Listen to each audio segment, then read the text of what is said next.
Cordless mic है ना, आपको कॉलर माइक चाहिए, आप कॉलर माइक नहीं है, सेट करना पड़ेगा।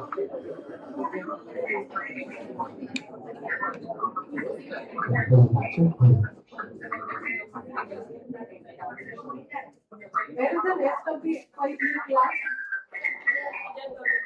Where are the speakers already here? One of you can please come.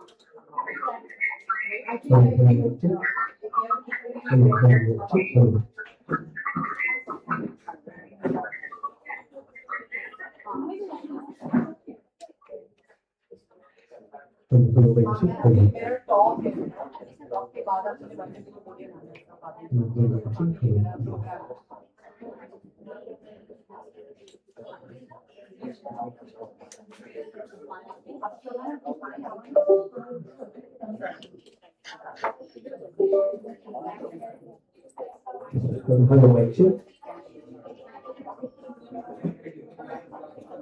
So then, guys, I would suggest some of you come here.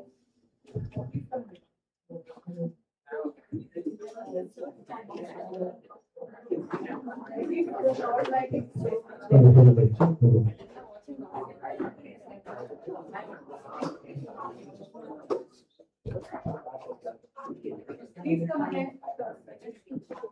Hello.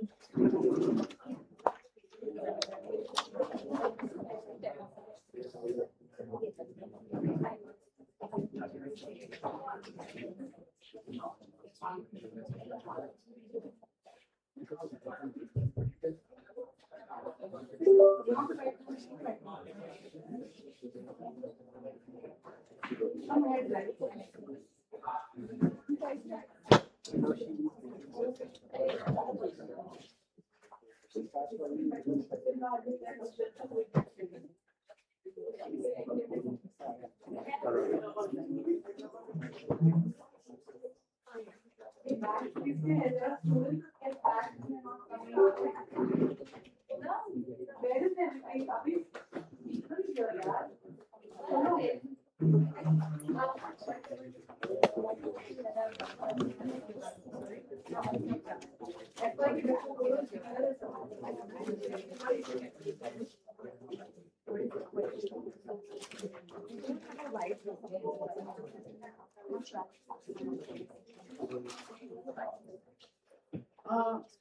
मैंने बोला तो था व्हाइट बोर्ड का। सर मेरे को एक व्हाइट बोर्ड चाहिए। शिवानी, व्हाइट बोर्ड कहाँ से लगा? कोई खुला रहेगा जैसे कोई ओपन है with the tripod. Actually black board भी चलेगा ना? I just want to stick the chart paper. She just wants to stick the chart. PPT होने के बाद वो यूज कर सकते हैं। हाँ पीपीटी के बाद वो यूज कर सकते हैं। वो व्हाइट नहीं simultaneously चिपकाने का है। chart paper या board.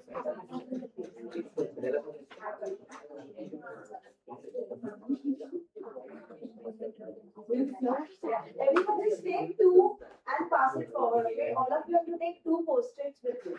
I'm just giving. Okay, I'll be sure it fast. Everyone has to take two.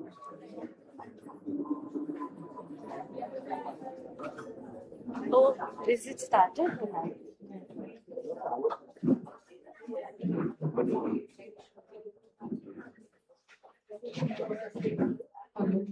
Hello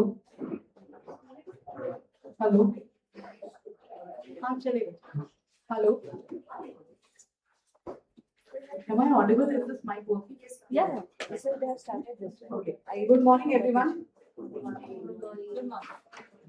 So I would like to first of all thank you everybody. I am seeing a lot of people. There are people from Raheja College, there are people from other colleges.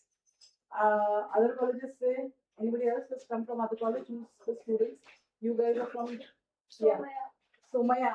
Okay, we have students from Somaya College. There were some students from BES. I don't think this is working, but my voice is good enough. Probably you can use this menu. This is better.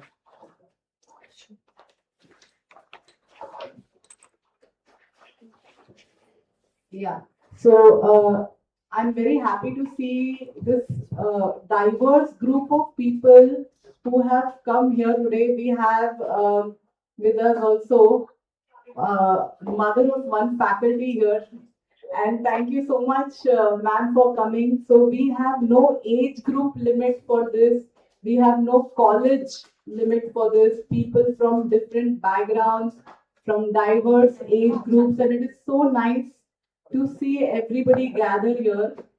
And I feel this is like a apt tribute to the knowledge system, the treasures that we have within our own culture, which is beyond religion, like we were just discussing some time back. So it is so nice to see so many people interested in this and seeing how we can connect it to our mental health. So I will very briefly introduce Miss Asira Chirmole Divan, and she is a psychotherapist. She has 8 years of work experience in the field of mental health. She has done her international certifications in REBT. She has done CBT, I think Gottman, right? Gottman couple counseling. So these are various fields that she has taken training in and she's working. And now that she's going deep into the field of, our own Indian scriptures and Bhagavad Gita specifically to speak about that.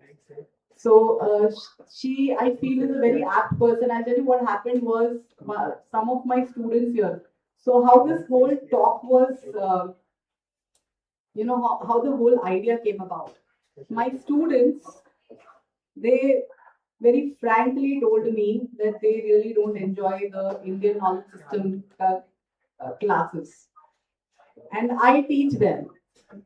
So I was like, okay, where am I going wrong? Because there is something here that I'm not able to do. And which is true. When I start my class, I tell them that there's so much to study in our Indian scriptures that, like for me, I'm still learning. My second year and I'm still learning so much. So I really needed to reach out to somebody who can guide me in this whole area. And Asira, because she has studied and she's worked and she's totally immersed in it, was the correct person. And I wanted to give this talk. I wanted to arrange for this talk so that my students understand that like IKS or Bhagavad Gita or our scriptures are beautiful. They are amazing. They are like treasures that we have in our own backyard, and we are like, like ignoring them and going ahead.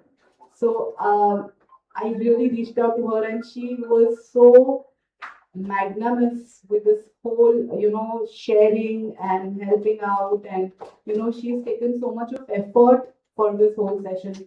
I'm sure it's going to be a wonderful, wonderful session for all of us. And I would just like to request Krishna Priya to kindly felicitate our guest with a plant. So, Asira, I'm sorry, Krishna Priya. Can somebody?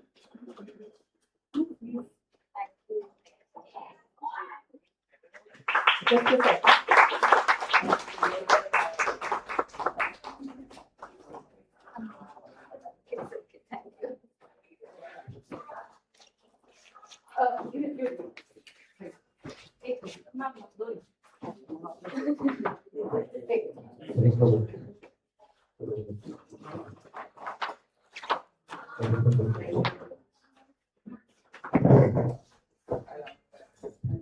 Where do you want it? You wanted the black or the whiteness or that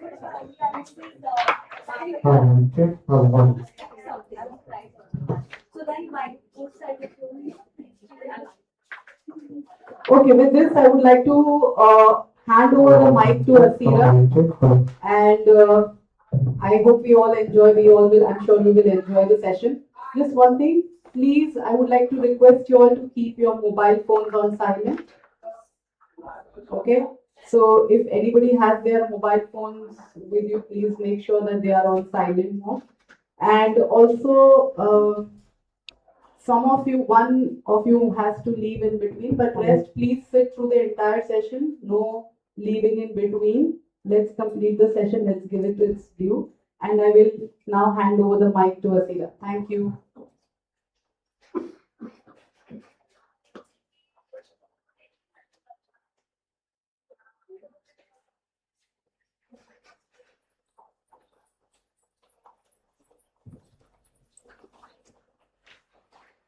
Hello everyone. Firstly, a very warm welcome to all of you. I thank Neha ma'am for a beautiful introduction, and I hope all of you are excited to explore this topic. Yes? Yes. But there's less energy, yes? Yes. Good. I want this kind of energy for today's topic.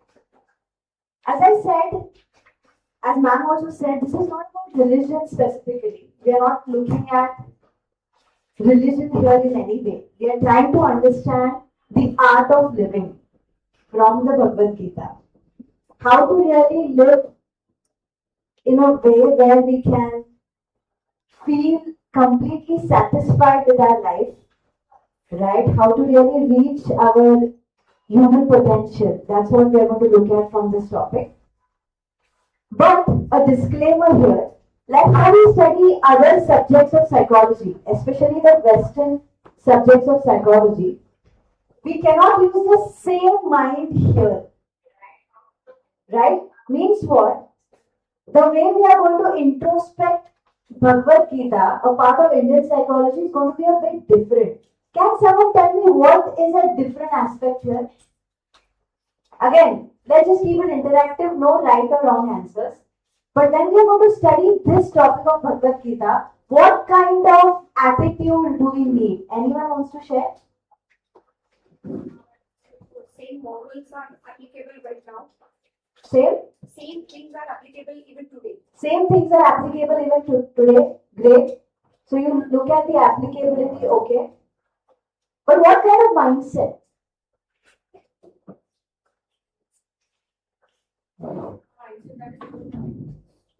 That is more collectivist. Excellent. And just to help you understand here. You want to say something? Family oriented. Family oriented, okay. I also want to tell you a mindset which is more towards going inwards. This is turn within approach. This is not about objectifying everything. This is about subjective science of the self. So what is Gita telling us? To turn inwards. So all of you, please do not use the lens of Western psychology when you are studying this. We need a different attitude and preparation to study Indian psychology. Obviously, I'm not going to go into the details of what kind of preparation you need, but please remember we are going to turn inwards, really reflect and come back to ourselves. That's why Bhagavad Gita is so relatable, because the theme of Bhagavad Gita is know yourself. Who are you? You know, when I was studying psychology, this who am I was never answered by Western psychology. Right? Do you agree with me here? There are some psychology students as well. Who am I? What is my mind? What exactly happens in my mind? How to go beyond the mind? How to come closer to myself? These are the questions that will be answered in the Bhagavad Gita. So we all need to first calm down, okay, and relax to be receptive to this lecture. Again, one more disclaimer. I am not the authority on this topic. I am a seeker. I really want to offer this session to all my gurus, to Chinmay Mission, who introduced me to Bhagavad Gita.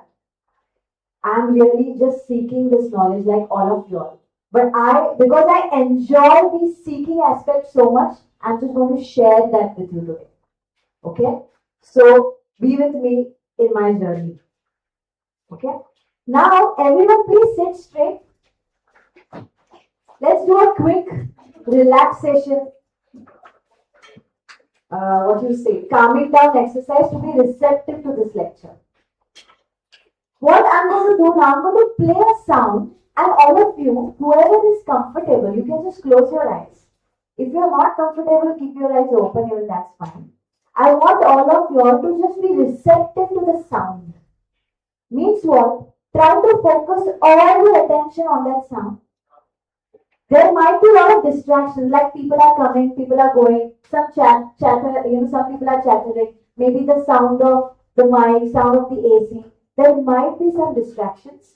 Gently turn your attention to the sound. This is called as calming down exercise, so that we'll be more receptive. Clear? Okay. My psychology students know this. I keep using this a lot. Especially my Raheja batch, they would know. Okay, everyone please close your eyes and be comfortable. I'm going to play this.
Very gently, you can open your eyes.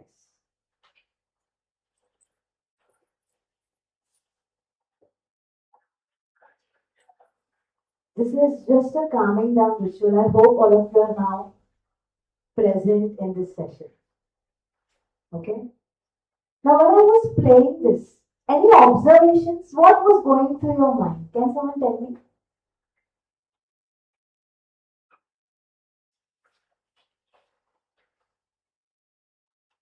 What happened?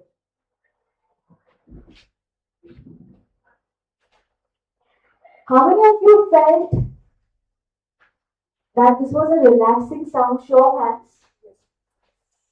Excellent. That's nice to know. How many of you felt a little distracted and disturbed? No one. That's excellent. Okay, some. Thank you. How many of you observed that your thoughts were moving from here and there? You could literally hear your thoughts at the back of your mind. How many? What I'm trying to tell you is this. Thoughts which are going on in our mind, the drama that goes on into our mind, right? When will this lecture start? What I'm going to do post this lecture? All these thoughts, they are called as the emotional drama that goes on in our mind from time to time. All of our minds are like that. It's a flow of thought. What is a mind? Flow of thoughts. Now, Bhagavad Gita says, so I'm trying to tell you the objective of Bhagavad Gita through this activity. It tells us to ground yourself to the present moment and just observe the drama that goes into your own mind. So, there's a fun thing in Bhagavad Gita that I many a times tell my students. Duty versus drama. So, what is the theme of Bhagavad Gita? Duty versus drama. Drama is all the emotional overwhelm that we feel. How many of you feel confused from time to time? How many of you feel like procrastinating? Kal karenge. How many of you feel lack of clarity? There are many options in front of you. I'm sure psychology students who are probably embarking on a new journey, they might feel some lack of clarity. So the drama is something that goes into our mind all the time. The psychological drama, the emotional drama of different emotions, different negative thoughts. So many of us sometimes doubt ourselves, yes or no? If someone says something critically to us, we get really affected by that. And I'm including myself. I also get affected. So the psychological drama, how to handle the psychological drama, Bhagavad Gita says, come back to your duty. Can you tell me, what is the meaning of the word duty? What do you mean by duty? The things which we are supposed to fulfill. The things which are supposed to fulfill, okay. So there are some probably like duties of a student. A student is supposed to study. Different duties that we have is different roles. Anyone else? What exactly is the word duty telling us? Please. Responsibilities. Very good. So again, your roles, your responsibilities. But duty in Bhagavad Gita, very interestingly, I'll tell you something. It is called Swadharma. What is Swadharma? Anyone? Duty towards yourself. Duty towards yourself. Okay, very good. Think more. Yes. Something which you are required to do right now as a human, as a person. Any example? Like, for example, if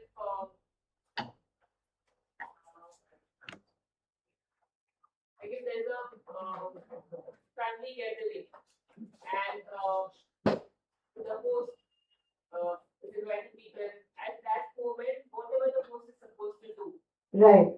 for the people. Right. So again, as you said rightly, contextually what you are supposed to do in that context. So responsibilities, probably your duties. What else? Go beyond it a bit. Think more deeply. Swadharma. What is the meaning of this word dharma? The entire point of Gita is knowing my dharma. The first verse and the last verse, if I have to summarize the Bhagavad Gita, Mama Dharma. What Bhagavad Gita teaches us, my true dharma. But this dharma word, people take it in a very negative way actually. What is this swadharma? It can be like as a human being, there are some duties to be performed. Hmm. So those duties and according to the given time period. So whatever time period you are in, you have to fulfill those duties. That particular role, according to the role. All of you are really talking about responsibilities, but let me give you a quick understanding of Swadharma. Swadharma is my true inclination. Your entire career counseling can be summed up in Swadharma. What is Swadharma? What is your true inclination? What is your spark moment? What gives you the spark? What is that fire in you? Think. That is your Swadharma, where you are naturally inclined. You know, there are some people who are naturally inclined towards cooking. They love to cook and serve people. Some people, if you tell them to cook, they'll get cooked. Yeah, they feel so stressed like me. I have to really prepare myself with all the ingredients and I have to do a lot of mind mapping to see, okay, what I am supposed to do. I do cook well. But still, you know, so Swadharma is what you are naturally inclined to do. What is your natural aptitude? There are some people who are performers. Anywhere they will go, they attract attention of the crowd. They love to perform. There are some people who are good leaders. They want to lead. They love leading. There are some people who like to work back end. They are more volunteering, you know, the seva bhav. So what Gita tells us, from drama come to duty, and that duty is Swadharma, your natural inclination. All of you sitting here, take 1 minute right now, and on that post-it, just no right or wrong answer. Just write down what is your spark moment. This is a quick activity we would do. What was the spark moment? What gives you the fire? You know, like there's some people who love sports. Without sports, they feel incomplete. Some people love fashion. Without fashion, they feel unfulfilled. I remember I used to work with one of my professors. She used to teach and everything, but she said to me, after 10 years of teaching and everything, once I spoke to her and she was about to retire, not her age of retiring. I asked her, you know, why you want to retire now? You're at the peak of your career and also a very good teacher. She said, I cannot do research when I'm teaching. Research was her spark moment, something that excited her. So spark moment is anything that excites you, that gives you a feeling of satisfaction. Even if you don't get external reward, you will still feel happy with that spark moment. Can you all take a minute? Please note down what is your spark moment. And it needs to be constructive. Don't tell me watching Netflix, playing video games. That cannot be a spark moment. It can be, but it may not always be healthy. Huh? I think he agreed with me on the Netflix part, I think. Not in the laptop. Huh? Not in the laptop, sorry. Yeah, maybe not. Same games, yeah. I think that would be Playing games. Maybe you can even create video games. Who knows? There are some people who have that spark. They love to. I was working with a student. He told me that I love video games. Later, when I saw him after like 4-5 years, today he creates his own video games. And he's doing well for his own self. Yes? You do. You too. So we have someone. Anyone wants to share your spark moment? Yes? Huh? Dancing alone? Great. I'm the happiest when I teach. You're the happiest when you teach. I second that for me also. Singing. What else? Here? Cooking. Don't think much. Whatever comes first. Huh? You only? Running. Okay. Huh? What about others there? There's some people who are only smiling at me. And there are some people who are avoiding eye contact with me. I can come down there. Here, spark moments. Gardening. So this is just the first step. I don't want to go into exploring how to find the Swadharma. This is just a glimpse into it. Today's workshop is just to give you some trailer about Indian knowledge systems and to get you all excited. Okay? But there could be an entire 2-3 hour workshop on how to find your Swadharma. If anyone does not have a pen, you can ask them. They can give you some pens if you want to write down.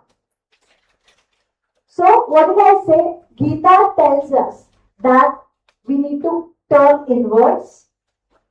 The objective of Gita is to know yourself. The journey is from me to my own self. Thirdly, again, duty versus drama. We have to observe the emotional drama that goes into our mind, but come back to our duty, which is our swadharma. What is our natural inclination?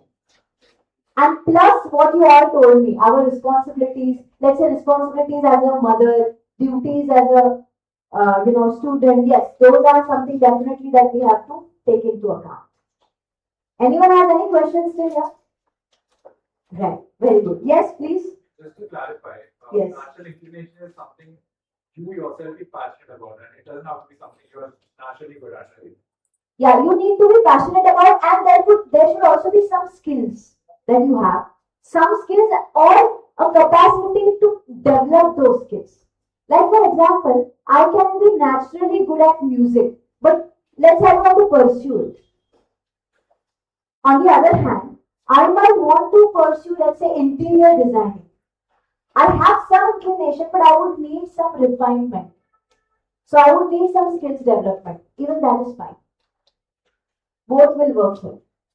But naturally, that's a very good question because sometimes people tell us that you're good at this, but we may not want to pursue that. Right? If you have seen the movie Tamasha, Ranbir Kapoor's character, you are not following his Swadharma. People who don't follow Swadharma, they might earn good money, but they are not satisfied in life. Like how later, if you have seen the movie Tamasha, post-interval, he then loves storytelling. So he comes back to storytelling, which is his Swadharma. You get it? Yes, please. Yes, there can be more than one as well. Then you need to decide what is most exciting. Or you can even do both the things. Like for me, I tell you, I love music and teaching. Even in my field of psychotherapy, I like seeing clients and teaching. So I've taken both and I try to incorporate both the aspects.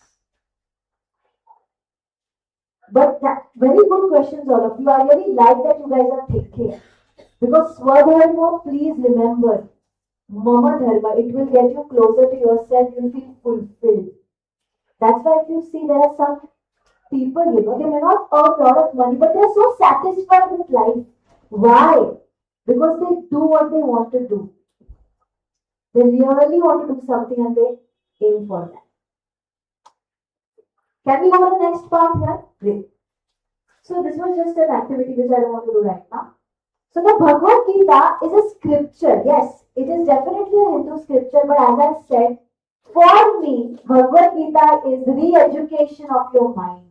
How to make your mind your disciple.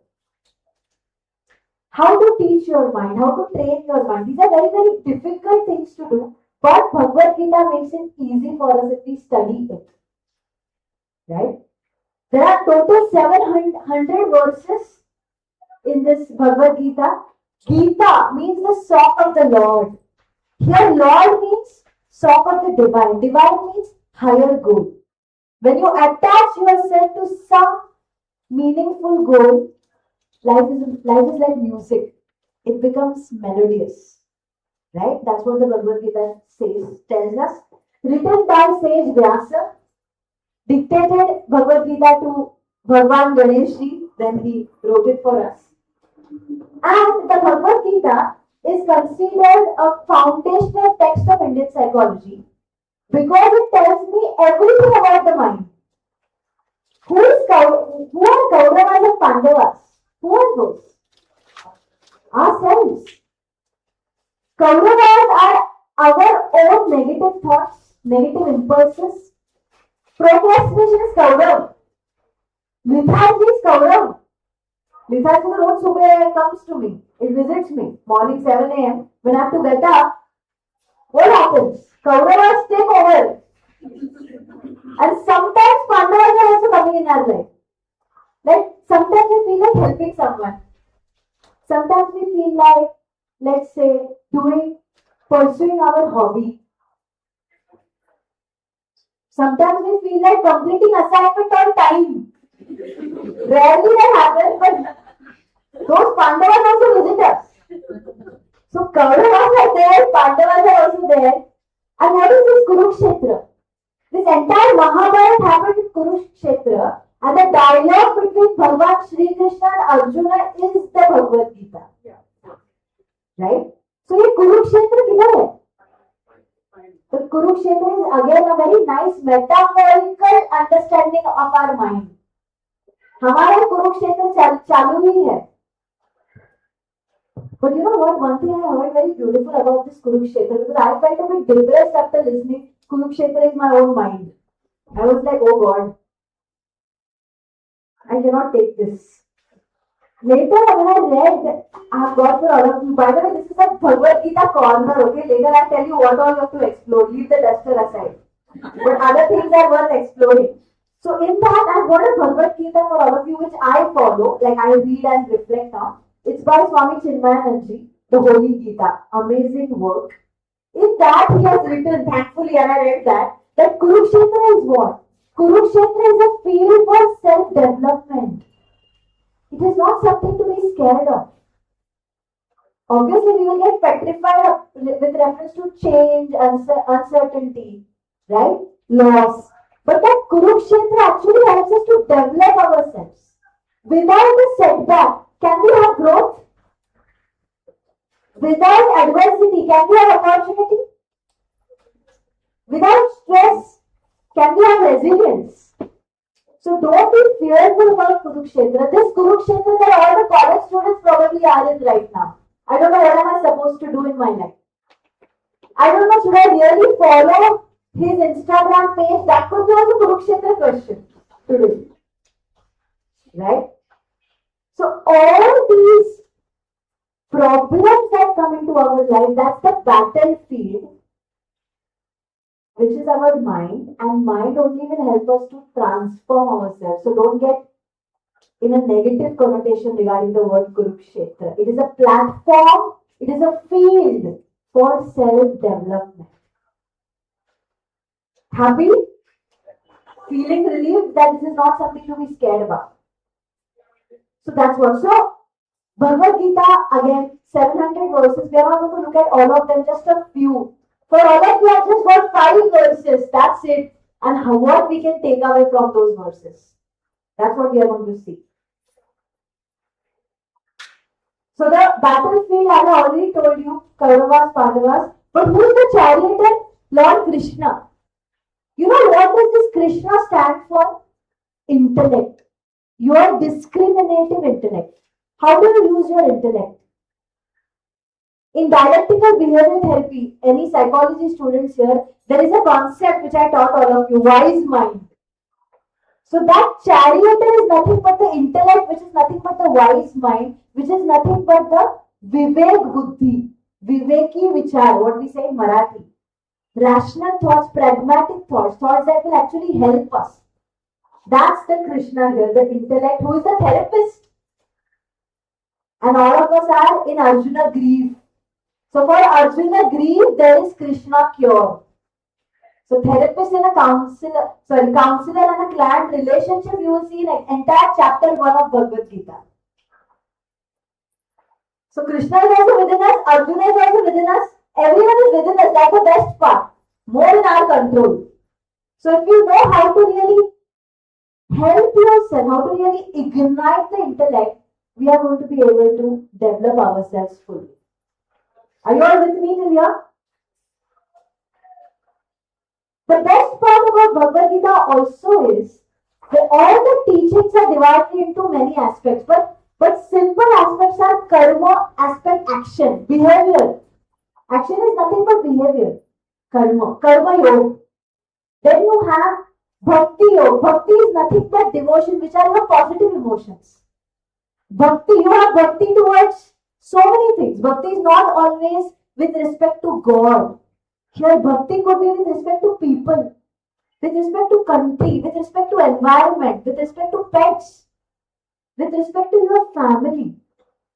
So, Bhagavad Gita talks about how to change your behaviors, how to cultivate positive emotions. This bhakti yoga is entire positive psychology.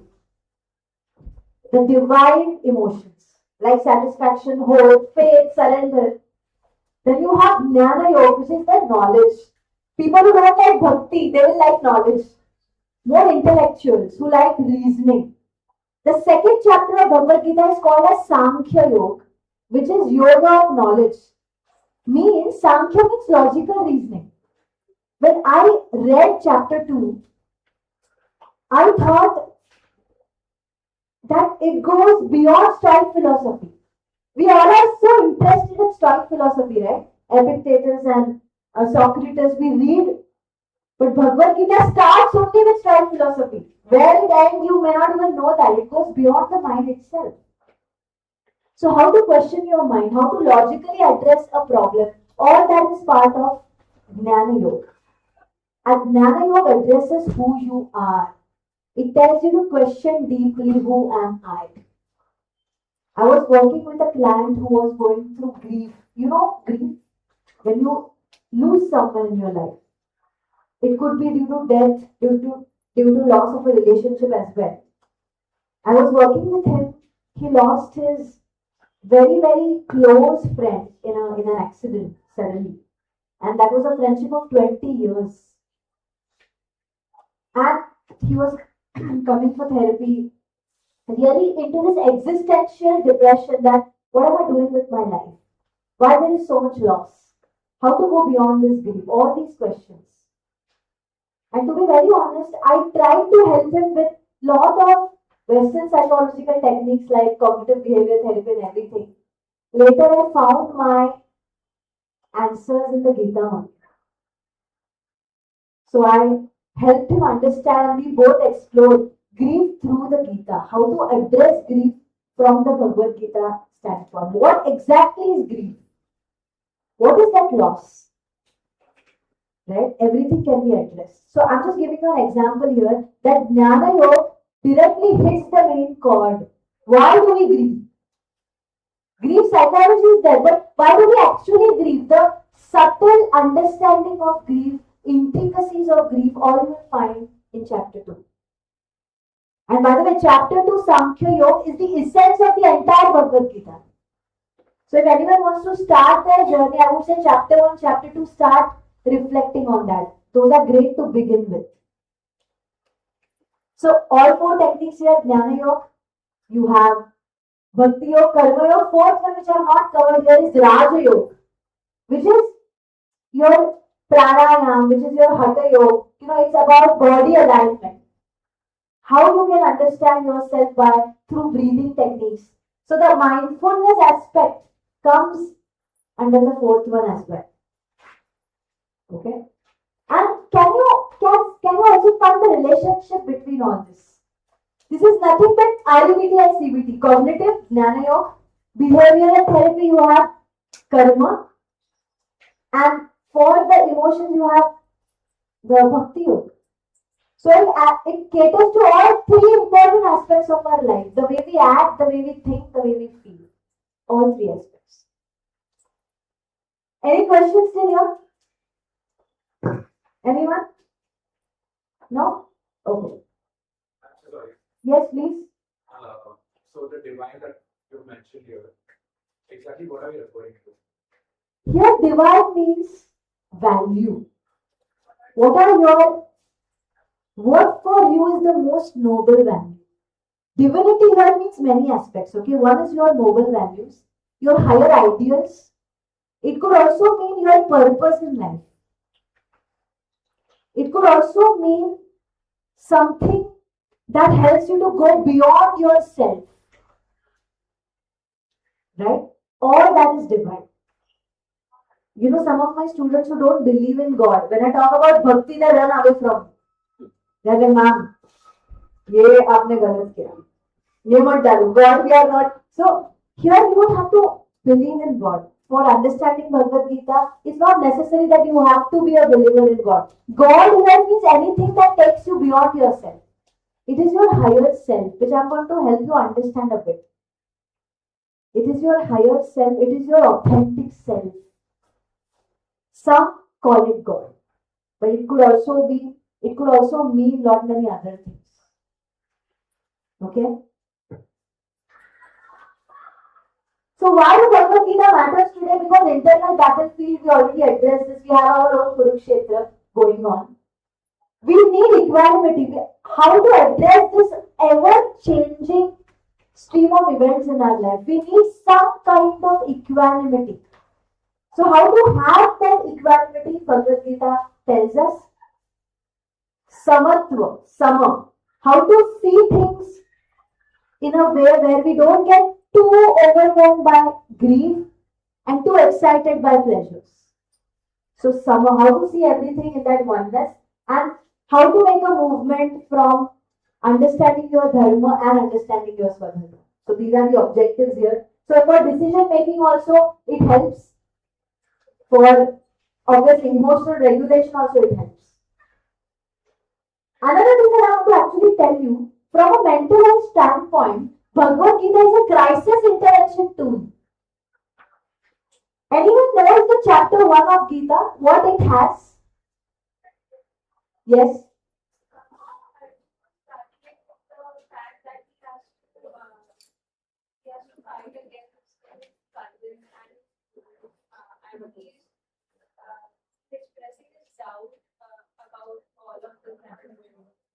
Right. He has to fight against his own people. And he's very, as you said, very much in self-doubt, perplexed. Yes, what were you saying? Regarding saying the Krishna, they are in the center of battlefield, and Arjun told Krishna that I am not ready to able to this thing. I cannot face them. Is there. So you see avoidance. In chapter 1, you see what we do every day, avoidance. Something difficult conversation, I'll talk tomorrow. Got to go. TTY, I'll talk to you later. Or what do we say? Let the group. Group ही छोड़ देते हैं. So our avoidance is what? Avoiding confrontation, yes. So this is what here, if you look at the chapter 1, it is nothing but what we all are experiencing, anxiety neurosis. When I actually read chapter 1, all the symptoms of anxiety are there. Palpitation, sweating, cognitive fog. He goes through clouded thoughts, not knowing what to do, avoidance, fight, flight, freezing, everything is happening. Right? Chapter 1 is also called as Arjuna Vishad Yoga. It is called as yoga. Can you see this beauty? Later only I realized this. Grief is also called yoga. Can you tell me why? Think. You have to think and tell me why, not say why.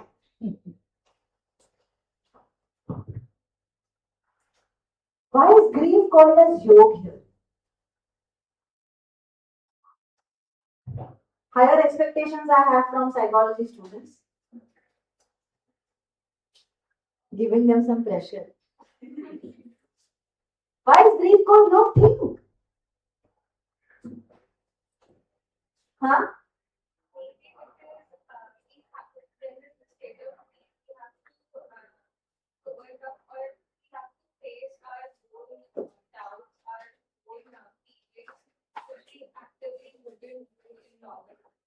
We have to face our own feelings and doubts, which we would usually not do. Thank you for that. Yes? We might not have ability to come back, or we are lacking the resources. So building a resilience is also something that we need.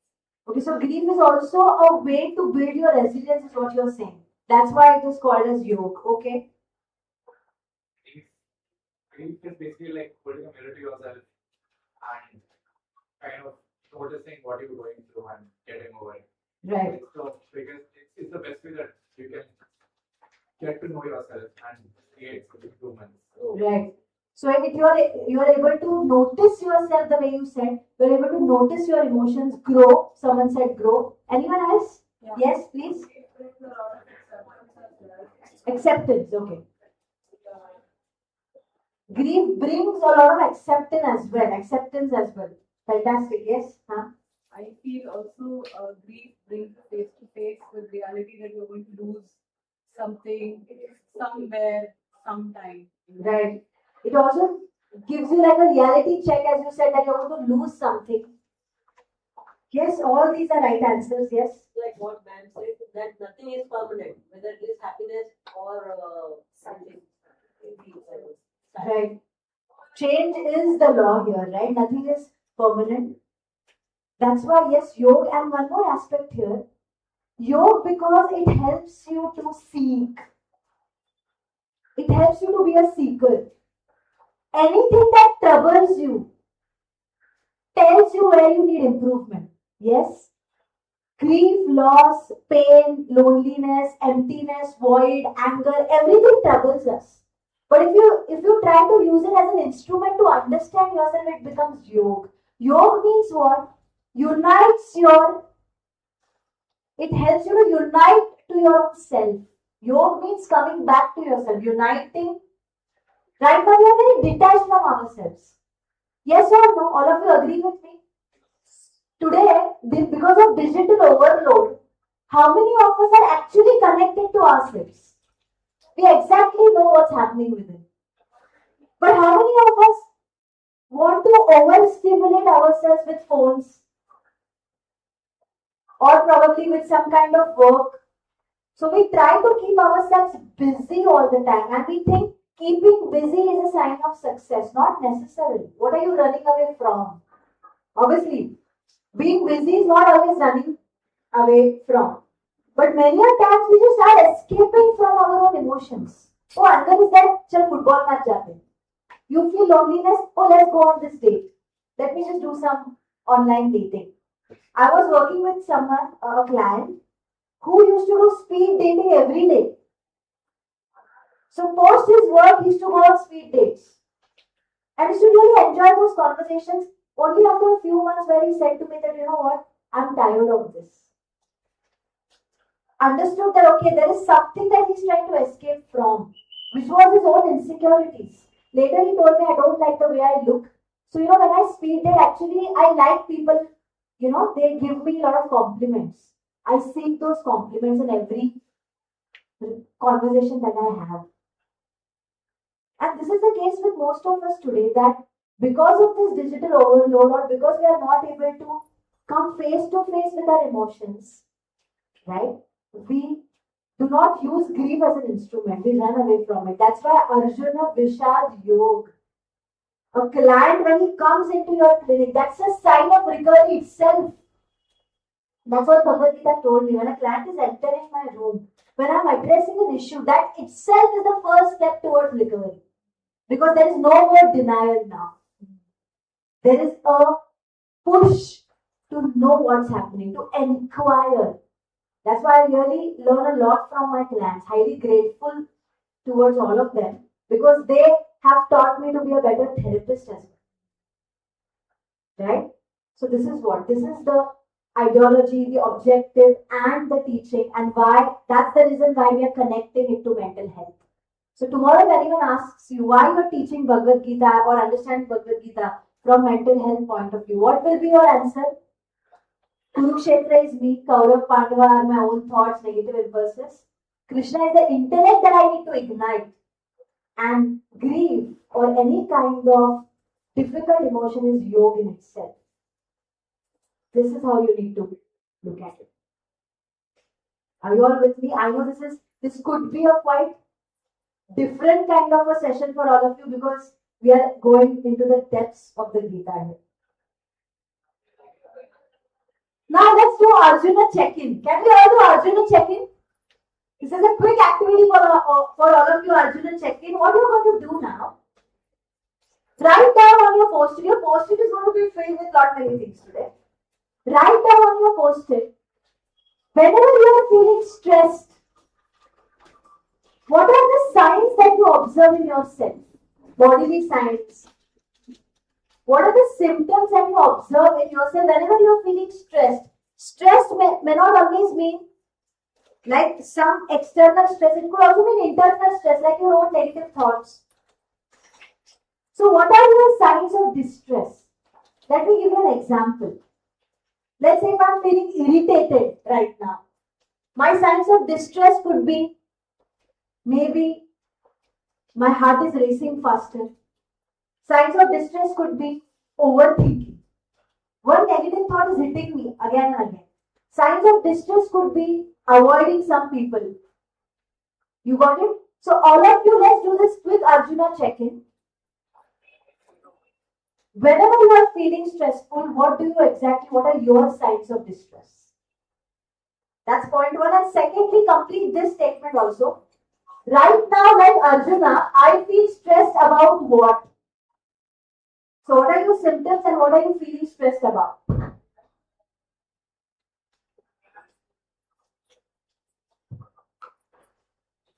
Like, before coming to this lecture, I was feeling a bit stressed about,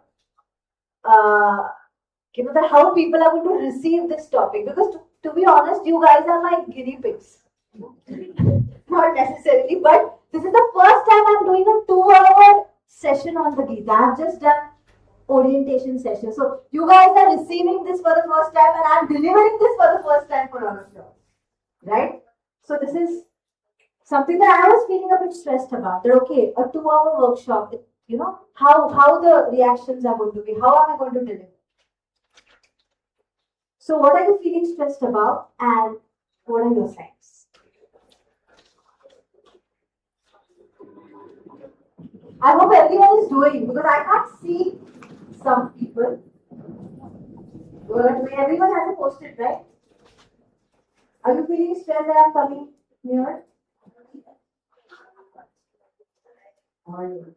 Yes, are you?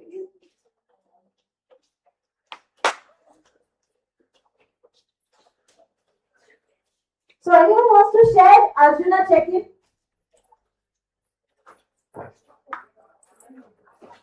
Anyone?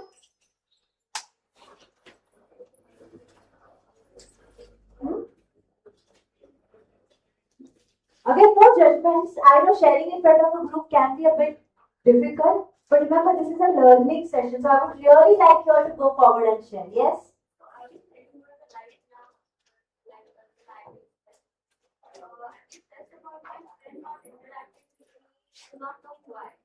Is it because of me or is it something else? Very physically irritated because I don't know what is happening. Right. So when you feel, irritated. Confused as to what is going on. I want to know.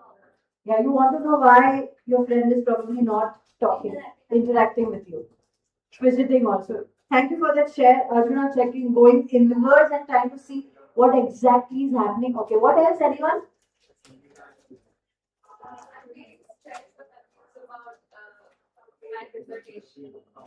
Your dissertation. And also about what we do next after master. There are like so many options and also not. So to figure out job.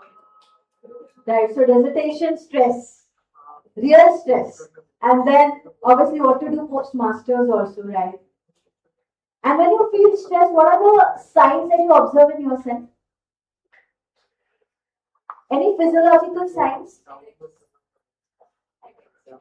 Headache. And also? Okay, irritability. Right. Thank you. Yes? You? I feel stressful. Uncertainty. Regarding? Like when I'm not clear of what next. Right, when you're not clear about what to do next. Anyone else? So one thing that we have to do is do Arjuna check-ins every day. Check in with yourself. What exactly is happening today? What am I stressful about? What emotion is coming in my mind? Right? This Arjuna check-in also will tell you that these questions are not new. These emotions, these situations are not new. Even he had to go through uncertainty, anxiety, same confusion at times, so many options what to do, or not knowing where this event is going to take me. So what we have to learn from what we have understood from the Bhagavad Gita right now is notice your feelings, do Arjuna check-in. Many a times we forget to do this check-ins. We might check in with our friend, hey, how are you doing? But how am I doing? And that doesn't mean खाने के लिए क्या बनाना है. Because one client said, हाँ मैं पूछता हूँ खुद को खाने के लिए क्या चाहिए आज. That is not Arjuna check-in. Here check-in is about your emotions and your thoughts. What are you feeling stressed about? And then what to do? One quick tip from the Bhagavad Gita now I want to give you the application. One thing, once you notice this, you have to tell yourself, I notice and acknowledge this feeling. I notice it. Yes, I am feeling stressed about uncertainty. Yes, I am having this issue. Yes, I am finding it difficult to do my dissertation, not understanding where it's going to go. Notice these emotions. So do Arjuna check-in, then try to say it out loud where you are noticing it. Do not use any kind of divergent techniques first. First I said, later you can, but initially don't try to fix the problem with some divergent technique. Like now I've seen so many people, like dissertation example you gave, but actually I'm working with a student who is having a dissertation based anxiety. So whenever she feels anxious about doing the research project, she does not even start. So she has not started anything about the dissertation. Avoidance again. You know what Krishna told to Arjuna? Get up and fight. Fight does not mean fight a war. He said get up and fight means what? Get up. And face the dissertation. Yes, it is discomforting, but face it. Means at least write 100 words to begin with. So behavioral activation also Krishna has done, by the way. All these people who are learning psychology, there is an entire model of behavioral activation in the Bhagavad Gita. So are you all with me here? Doing Arjuna check-in, noticing your feelings and get up and act. At least for 10 minutes, do what discomforts you. Will you all do that today? These 3 applications? Okay. So we have finished the first important aspect of the Gita right now. Any questions on that? Any reflections, any thoughts? For all of you, one interesting thing I've got, which later I want you all to do. Do not go when the session ends directly outside. This is a Gita jar, which I found very, very interesting. And there are these different emotions given here. Like happy, peace, anxious, anger, loneliness, laziness, protection, sad. So whichever emotion you are feeling, you can take the chit on the basis of that emotion and it will give you one verse of the Bhagavad Gita and what it means. And how you can introspect on this verse. Obviously for that we really need to understand these verses, but this would be a good takeaway for all of you. So today there are 65, don't take the chits away. What you can do is after your session, that you come here, you take whichever chit you want, take a picture of it, keep the chit inside and then, because that could be your one takeaway which you could use and try to apply. Right, this is very, very interesting. I'm just telling you what all I've got for all of you. Just 2 minutes you can give to this. Then as I said, this is the Holy Gita. You can see this? This is the Holy Gita by Swami Chinmayananji and you'll have different, it's a commentary on the Bhagavad Gita. So this is something that I've got for all of you. Then this is a short booklet on Bhagavad Gita. It's a pocket Bhagavad Gita booklet which someone gifted me, but I just love the way it is. I just want to tell you one important words from it.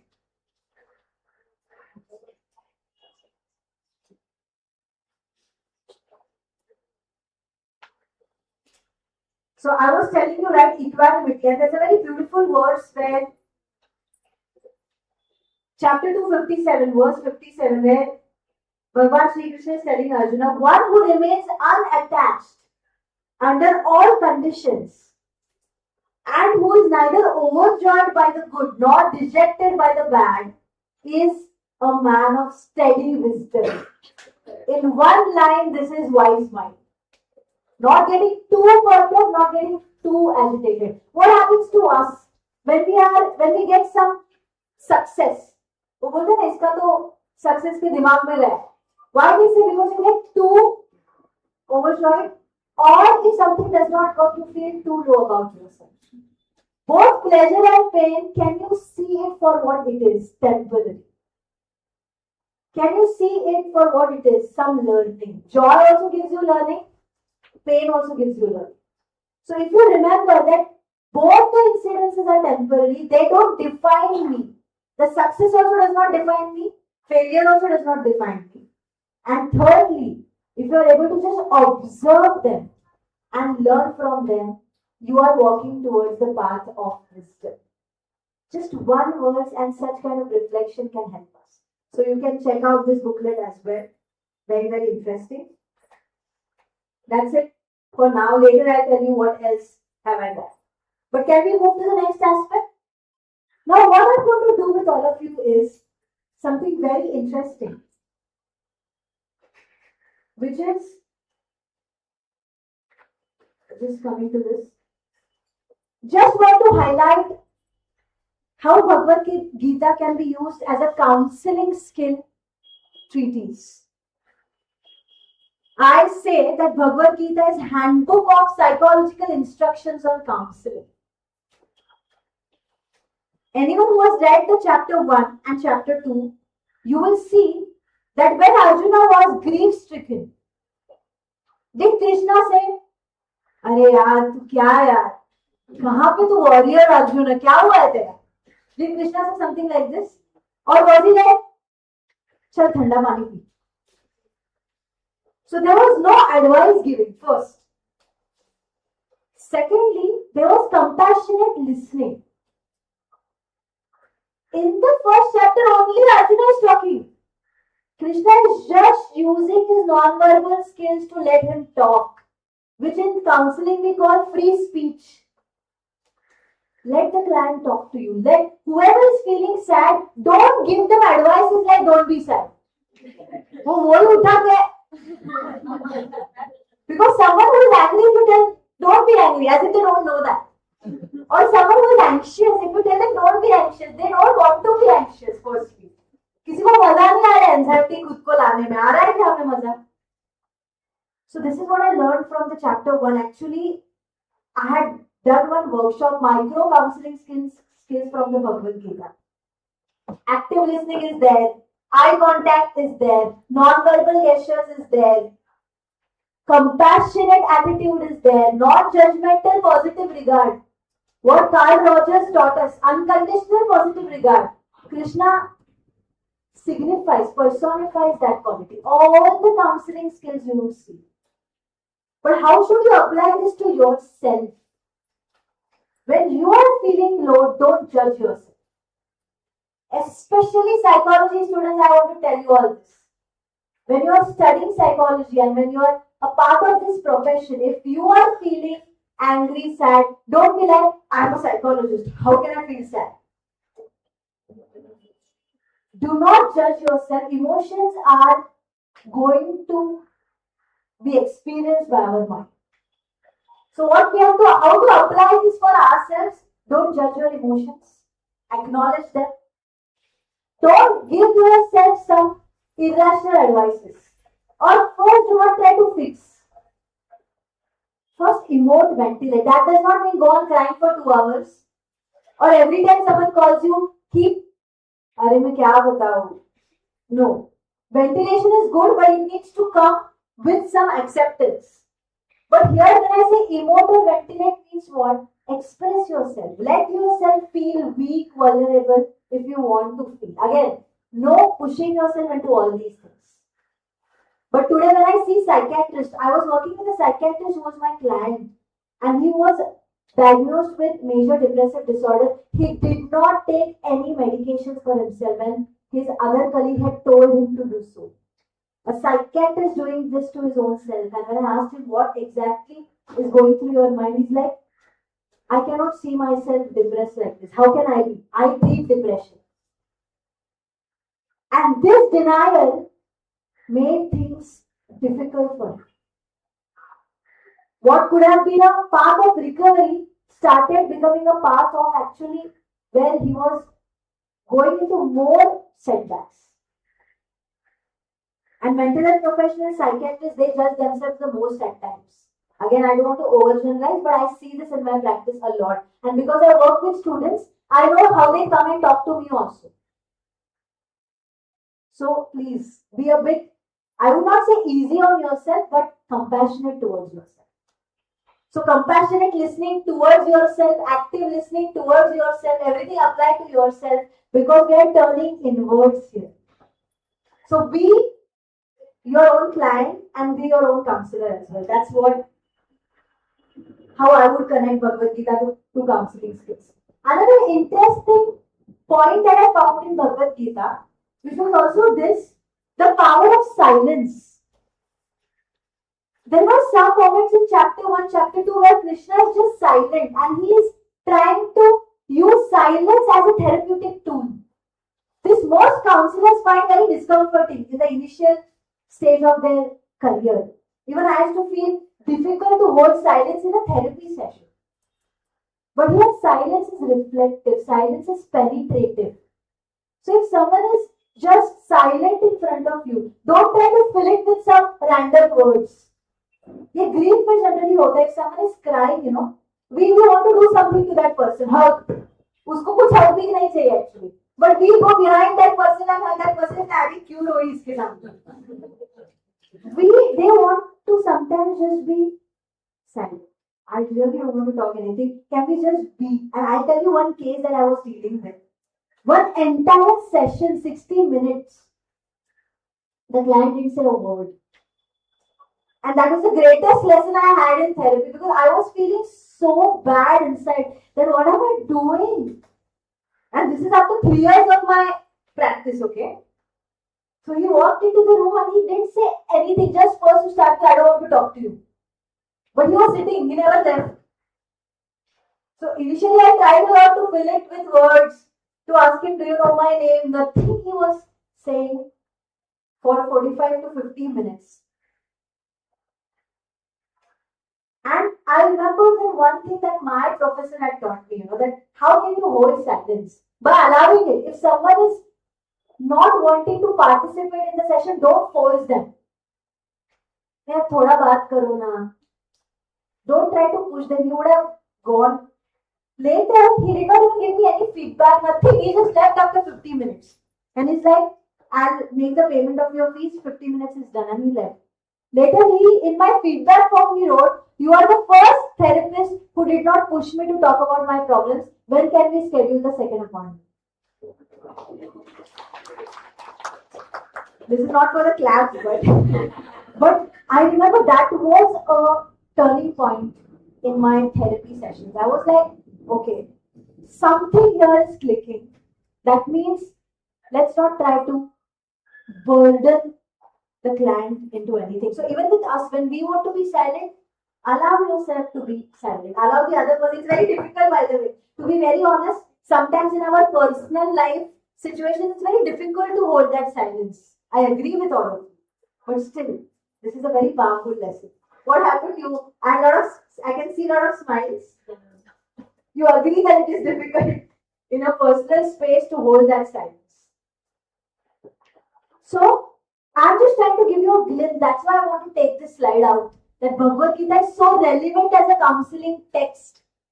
I was just telling Neha and some minutes back here that there's a book written by K. Ramakrishna Rao, Bhagavad Gita and Counseling Skills. Amazing book. Where he talks about all these advanced counseling skills like confrontation. From chapter 2 onwards, you will see Sri Krishna slowly started using confrontation, kind confrontation. Like he has also started to use reflection of meaning. All these skills also you will see in that book. Amazing book here. But any questions on this slide, Bhagavad Gita and counseling skills? Do you feel like exploring more about this? Yes. Yes? Yes. That's what I want. Right now, as I said, that this is not going to be a workshop where I can take you through all these things, but to get you interested. And as author, we have come up with our course on Bhagavad Gita and counseling skills, which we are soon going to launch So I would love if you all spread the word and be a part of it as well. Okay. And by the way, Arjuna also had a lot of aha moments, huh? From chapter 3 and all, he had a lot of these aha moments. Oh, you got me there. Yes. Very pointed out from where the avoidance is coming. Krishna told Arjuna that your avoidance is coming because you are attaching yourself to all those people. Egoistic avoidance, where you're like, he's my cousin, my family. That my is troubling us. And apply this to your own life also. What troubles us? My, this minus. And he's my best friend. इसके साथ कैसे बैठी आज? Right? He's my son. He's my teacher. So this minus disturbs us. And again, very easy to say, but yes, these are the reflective questions that we need to ask ourselves. And when Krishna said about this minus, that time the aha moment came into Arjuna and said, okay. Then you will see the way his personality also unfolds. He'll go on asking many questions then. From chapter 3, he's asking lot many questions. Krishna is also answering. Sometimes Arjuna is asking the same questions, like our clients. They sometimes ask us the same questions again and again. Krishna is not like, कितने बार बताओ? 18 chapters on similar kind of questions, 700 verses. Look at the compassion. Look at the the value of serving the other person. Someone asked me, what is divine? This is divine. This value to serve someone beyond your comfort. Right? That's what we learn from Bhagavad Gita. That's what we learn from Sri Krishna. How to be an efficient, compassionate counselor. Okay? Socratic question is also there in Bhagavad Gita CBT. Krishna also found out many cognitive distortions in Arjuna. I don't want to go into all those things, but those aspects are also there. Now, coming to a very important activity. Now it's time for activity, all of you. You have to think. This activity is called as the inner mirror, an activity to cultivate self-awareness. What I want all of you to do is close your eyes for 60 seconds and think of a recent mistake you made. What is the very first thing your mind said to you? Everyone, please close your eyes. Let me instruct you into this exercise. Again, try to be completely non-judgmental of your own mind. Think of a recent mistake you made. It could be a mistake in a relationship, in a family conversation, probably related to your academics, whatever it is. One recent setback or mistake you had. What is the very first thing your mind said to you?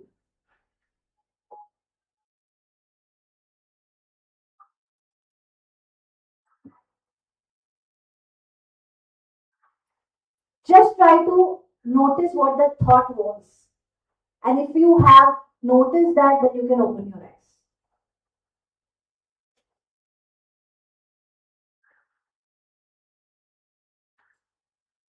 Anyone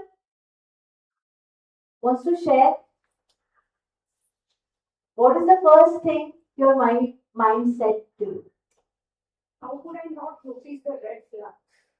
How could I not notice the red flags? So my question, regret.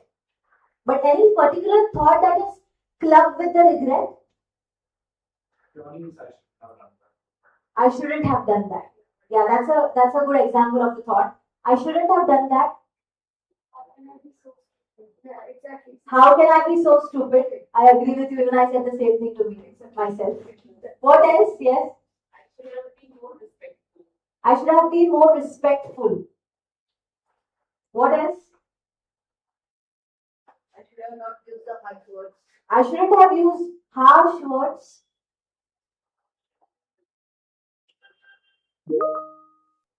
I should have controlled my emotions. I should have controlled my emotions. I should keep myself in his shoes also. I should keep myself in his shoes. This is a positive thought or negative thought according to you? Actually, what happened, means one incident happened just before 2 days. One person is loudly in his mobile. Then after I came to know that means I thought that it might be possible that he is thief or something like that. Yeah. And it was true. Then I feel ashamed. Right. Sometimes you feel ashamed of your reaction where you're like, I should have tried to understand the perspective from his point of view. Any other? Yes? I should have made someone feel secure. Can you see some commonality here? I should have done this, I should have not done this. We have so many thoughts which are only pulling us down. How many of you actually had a thought which was encouraging? Oh, great effort, huh? Oh, good attempt on that mistake was a good attempt. Or, oh, you can do better next time. Or, cut yourself some slack. This can happen. So the point, this is what Bhagavad Gita also gives us a demonstration of this. Our inner mirror, how we talk to ourselves. That is the problem. Right? A very quick understanding of this topic is we have two minds, subjective mind and the objective mind. The objective mind goes out and sees the world, all the different stimuli, takes all the information in and gives to the subjective mind. How the subjective mind and objective mind together interpret is here. And if all these thoughts are negative, we will have negative reactions. We have negative, self-esteem would be decreased, lower self-esteem, lower self-confidence. So the problem is that the way we talk to ourselves sometimes is so negative and discouraging. That's why there's a very beautiful verse in Bhagavad Gita which says, lift yourself by yourself. What is the first lesson that I want to teach you all right now from one shloka of the Bhagavad Gita is how to look at your own negative thoughts by turning them into pragmatic thoughts, not positive. Pragmatic, practical, inspiring, encouraging thoughts. So turn your, Gen Z language, they say this. Don't become your personal hater, be your hype friend. So what is hype friend? Hype friend is where you inspire yourself to do better. Not like a blame giver to yourself. Become the main character energy. Bhagavad Gita tells you how to be the main character. By the way, I have purposefully created a Gen Z version of Bhagavad Gita also for all of you. Okay? How to summarize Bhagavad Gita from Gen Z terms, which I'll tell you. Because some of my clients are like, I'm low key. So Krishna is standing there, Arjuna is got to go. Then Krishna is coming and he's like, you are the main character energy, you have the main character energy. Then sus. Arjuna is, I still don't know, I am suspicious. So, this kind of how to understand Bhagavad Gita from the slang language also we will see. All the positive things I've got for you, don't worry, but this is very, very important. We need to lift ourselves by ourselves. Uddharet. That is the one shloka. Right? I'm going to now teach you 5 shlokas from Bhagavad Gita and 5 takeaways. Are you ready? Yes. So the first important is Uddharet and I'm going to play it for all of you all. This is, I'll also tell you which verse is this so that you can later refer. This is, I think, chapter 6. Let me just play it for all of you. Verse 5. No, let me just get back to let me tell you which verse exact.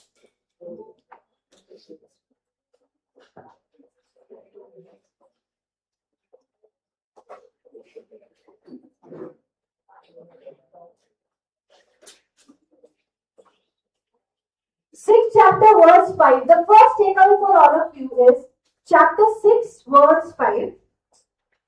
And I'm going to play.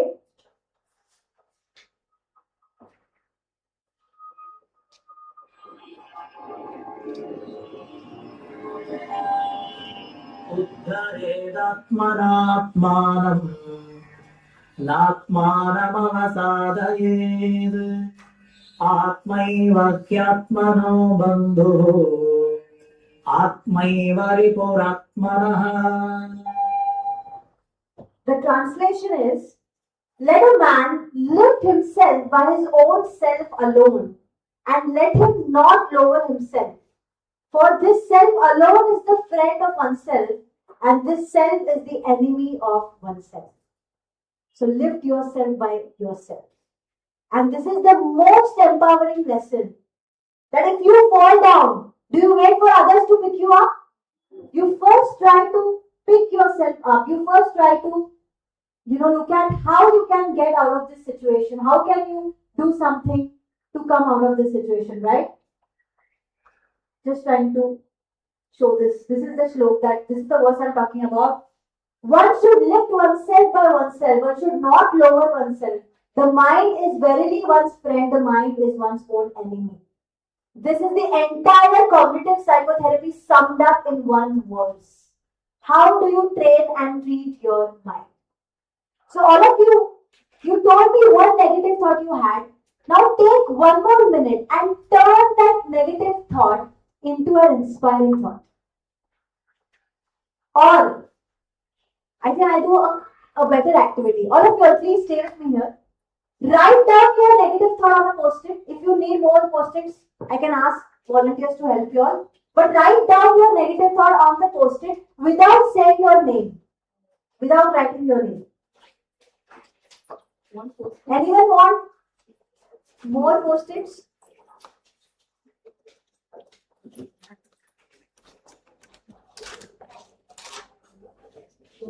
So what you have to do is you have to write down that one negative thought that disturbs you. It could be related to the earlier question that I asked you, one mistake that you made and what your mind told you. Write down one negative thought that comes into your mind often. Once you are done, let me know.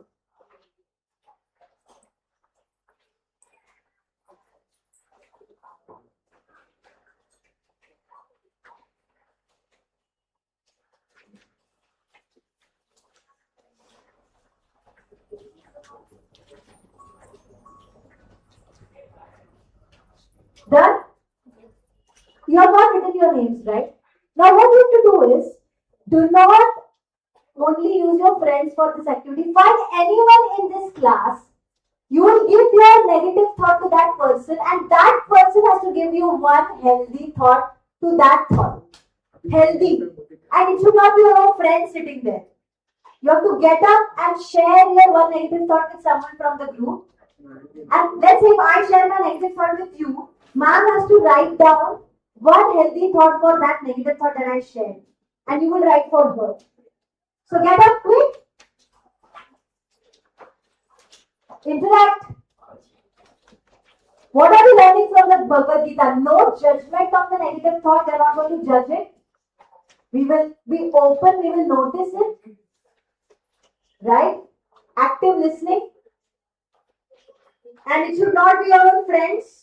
यहाँ पे comfort zone एक तैयार हुआ है, उधर से उठना है हमें, because Bhagavad Gita also tells us to go beyond the comfort. Get up.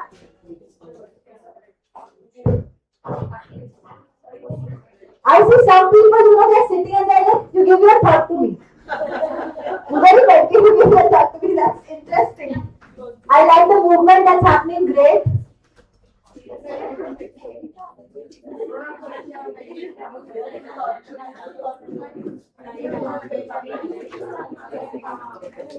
One negative thought.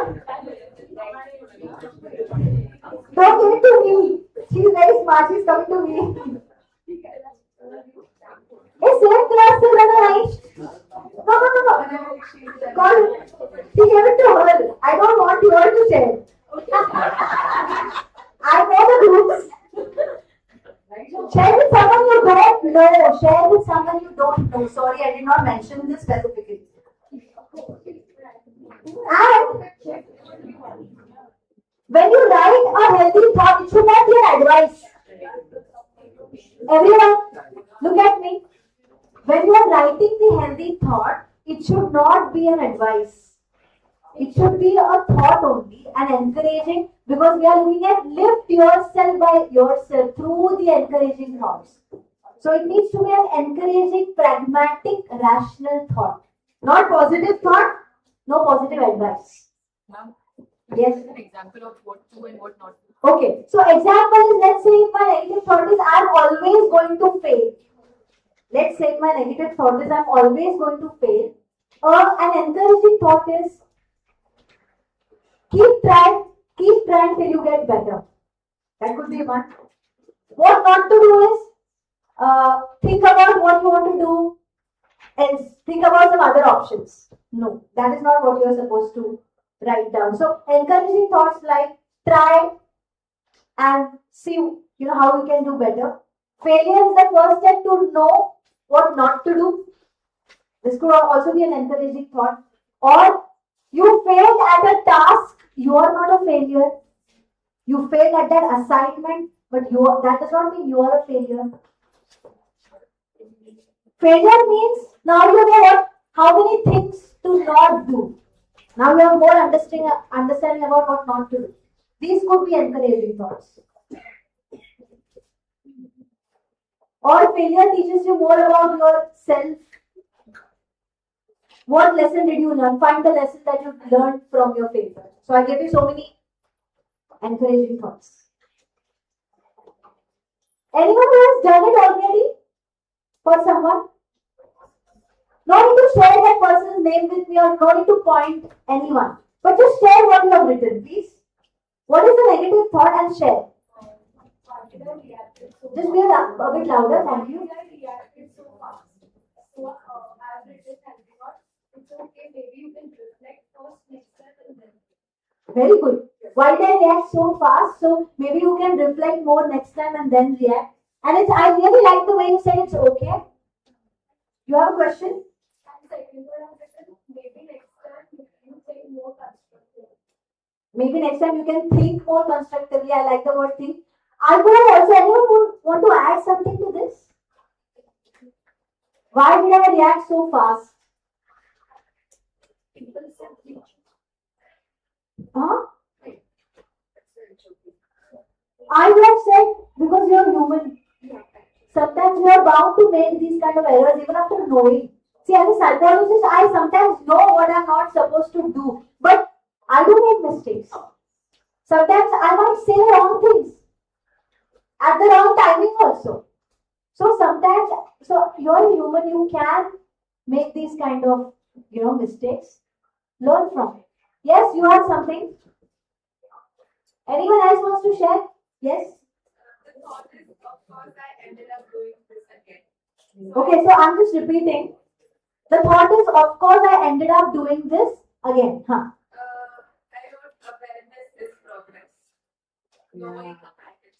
Excellent. Awareness is progress. Knowing what you did itself is progress. I really like the Gita application here. Lift yourself by yourself. Yes? Negative thought is I can never change my routine. I want to do many things to feel contentment. So what I've written is drink 1 glass of water tomorrow. If you could do that, you are clearly more than capable of changing your routine. Oh, nice. Like the metaphorical way you have put that across. Great. Yes? The negative thought is I'm not disciplined. The positive thought is it doesn't define your personality. You can always get back to it. You can always get back to doing it. Nice.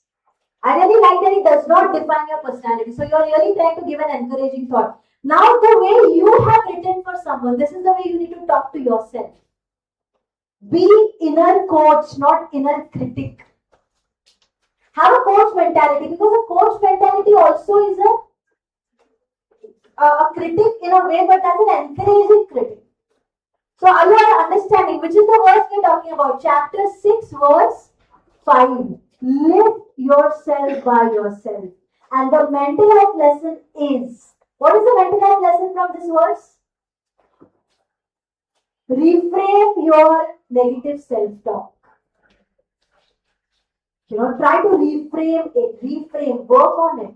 Talk to yourself the way you talk, the way you talk to a friend. Be your coach. beautifully. This is a very nice Gita Panchamrit shlokas, because that's what I did for all of you. 5 shlokas and 5 takeaways. And there are these one shloka given here, which we have already talked about, the Uddharet one, lift yourself by yourself. So this is, there's a small booklet released by Chinmay Mission called as Gita Panchamrit. These 5 Bhagavad Gita shlokas or verses, they will tell you the essence of emotional well-being. You can take a picture of it later on your way back.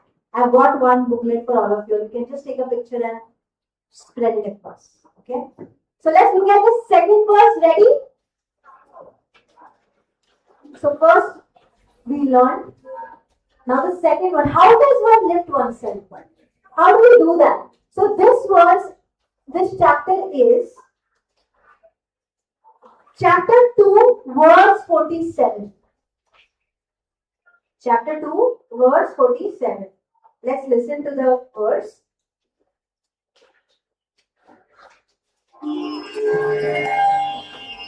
कर्मण्येवाधिकारस्ते मा फलेषु कदाचन मा कर्मफलहेतुभ्यो मा ते सङ्गोऽस्त्वकर्मणि. Most famous verse of Bhagavad Gita. The right is to work only. You have right only to put your efforts into something, but never to its fruits. Let the fruit of action not be your main motive. Let attachment to inaction or don't go towards attachment to inaction. Means what? Do not get attached to the fruits or do not give up action altogether. So what it tries to tell us, this is a very important lesson in performance anxiety. This is a one, I would say, antidote for performance anxiety or anxiety, that focus all your attention on what you can control. Like for example, someone said uncertainty about career. Okay, what is certain now? What you can focus right now on? Your efforts, your understanding of different careers in psychology, talking to different professors and seeing how they can help you. You focus your attention on what are controllables and do not try to get fixated on uncontrollable variables. We do exact opposite when we feel anxious.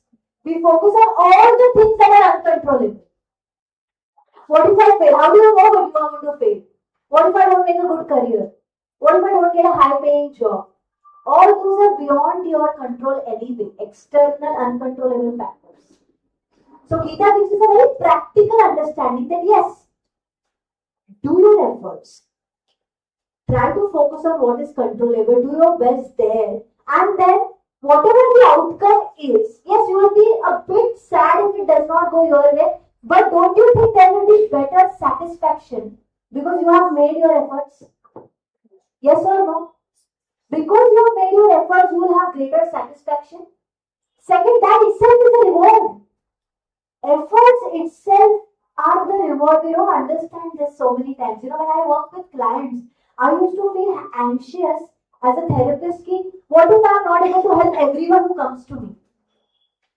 For many months, I did not start my practice, to be honest. Even after doing so many specializations, I used to always question that what if I'm not able to work with all clients? I was so much fixated on the outcome.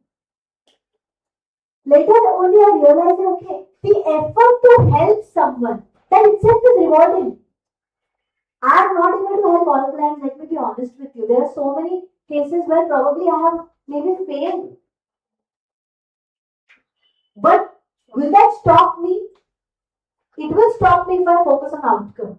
Then I will become anxious before every client. I will leave psychology practice also. So what did I understand? That, okay, the effort, the intent of helping someone, the effort that I'm putting, the controllables that I'm doing, I will focus on those. This lecture also, this was something beyond my comfort zone, but it's important to get into things that are beyond your comfort zone. Give your best to it. And this is the mantra that we all need to try and apply. Focus on what is controllable. effort itself is the reward. These are the two takeaways from this verse. Are you all with me? And if anyone has any kind of a doubt, if you ever doubt yourself in this, do this simple and quick exercise. Draw two circles like this. Whenever you are disturbed by a situation, draw this and ask yourself, what is in my control? Write all those things down and what is beyond my control. And try to focus all your energy on this. What is in my control? Whatever it is. When you write it down, ask yourself, am I using this? Am I doing something with reference to what is in my control? Am I putting my time, energy, effort into it? Or am I wasting my energy into what is beyond my control? This is a very good way to structure your thoughts, to actually optimize your resources. Whatever is in your control, if you really try to look at. Like for me, if I tell you, right? Giving my best to each client is in my control. Focusing on skill development is in my control. Reading books is in my control. Taking supervision on my work is in my control. So many things are in my control. Am I exhausting those resources? The moment your answer is yes, I'm exhausting those resources, you will be satisfied. That itself is your reward. Right? This is very, very important. So, lift yourself by yourself. What did we learn there? Reframe your thoughts. Be your coach. Second, how to lift yourself? By focusing on what is in your control. Optimize, exhaust all those sources and resources that are in your control. Effort is your reward. That itself is the fruit. You don't need the fruit of outcome. Effort is fruitful. Yes? Did Krishna think like this? 700 वर्ष इसको time मुझे बिताना है. Is he a good student? इसको बता के क्या फायदा, क्या रिटर्न मिलने वाला है? We wouldn't have this Bhagavad Gita if we would have thought about the fruit. Right? But he just gave his best to the student. I know one client came to me the other day and he's like, I will only get into a business if I know the business will be successful. ये कैसा है thought? What he said, I will only get into a business if I know the business will be successful. Will you ever start business? Because if you want to guarantee, there are no guaranteed returns in life. And this thought itself makes us more anxious. He wants to start a business, but he wants a guarantee that this business will work. From 3 years, he has not started only any business. He's just hopping from one idea to another. And he will keep hopping unless he does not really address and work and encourage himself using this verse. Clear? So 2 important verses. Now let's go to the third one.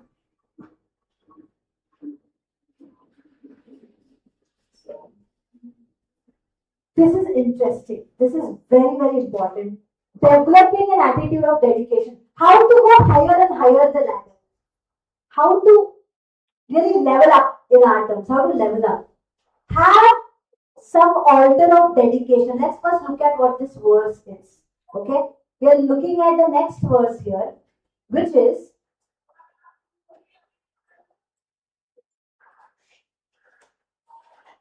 chapter 9, verse 27. Chapter 9, verse 27. Let us listen.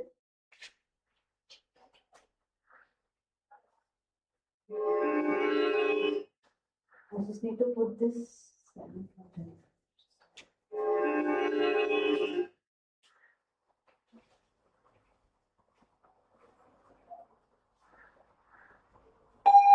यत्करोषि यदश्नासि यज्जुहोषि ददासि यत् यत्तपस्यसि कौन्तेय तत्कुरुष्व मदर्पणम्.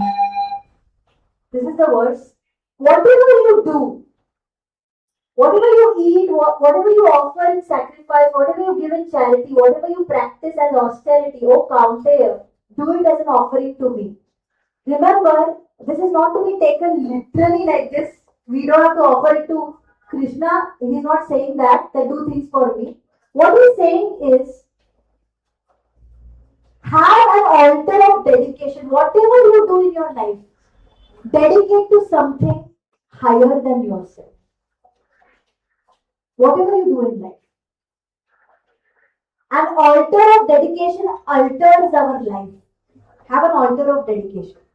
What do you mean by altar of dedication here? Which I was telling you. You were asking me that question about noble values, right? This altar of dedication are noble values. As a psychologist, I want to be ethical. So every session I will remember what is my altar of dedication.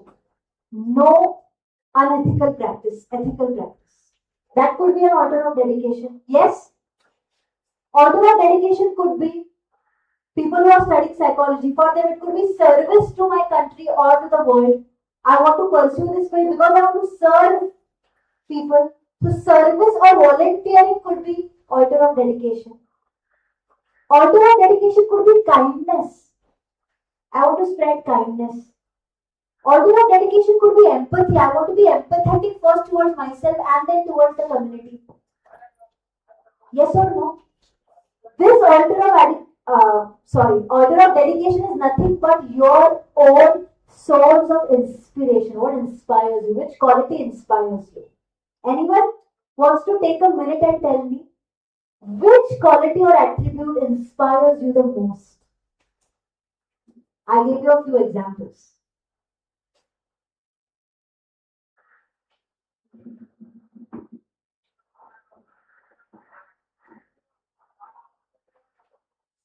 Which quality or attribute inspires you the most in life? Authenticity. Humility. Anything else? Acts of service for your loved ones, yes. Obsession. Huh? Obsession. Regarding? Regarding? Passion. Ambitiousness, obsession regarding passion, yes. Consistency. This is what is your offering.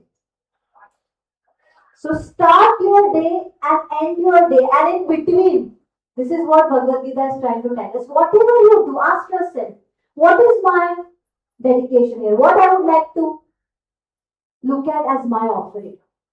So keep asking. If you say consistency, have this mental reminder with yourself that am I being consistent right now in my work, with my people? If not, don't get depressed. Try to ask yourself, how can I be consistent?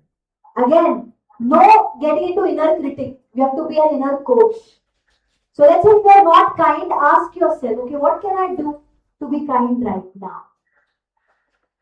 So do you understand this altar of dedication? And today, let me tell you all very honestly, we might have many valuables in our life, but we don't have values. Sometimes we lack these values. And from Bhagavad Gita, this is a very fundamental learning that any career you want to do, if you really want to go and do your best, have a higher value to dedicate that career for. You look at these examples in our life. APJ Abdul Kalam. You have these examples.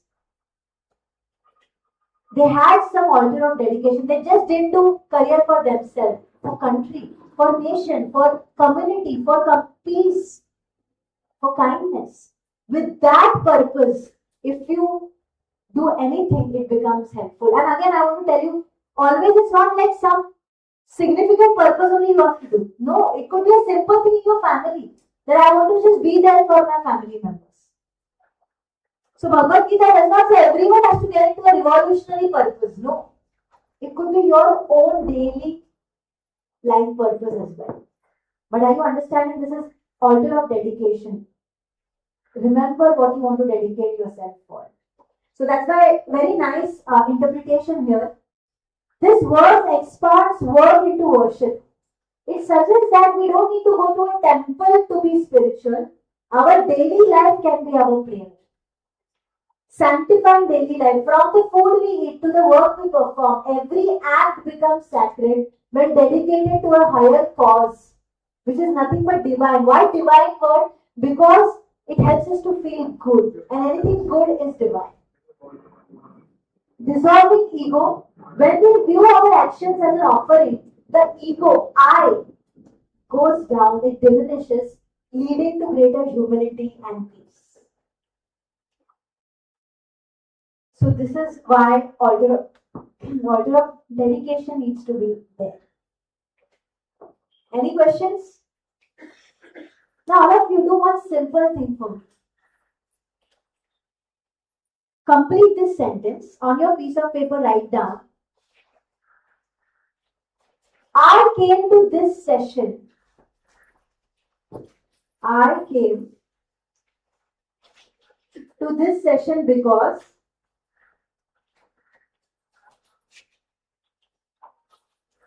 I came to this session because. So because write down why you came.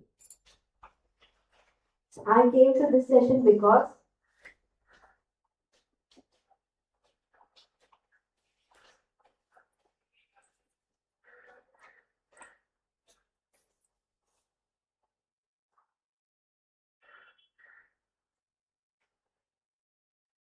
Then I came to this session because whatever you have written. Then next, and beyond that, and beyond that, and beyond that, I want dash from my life. Complete the dash. Again, I'm repeating. I came to this Bhagavad Gita session because, and beyond that, I want dash from my life.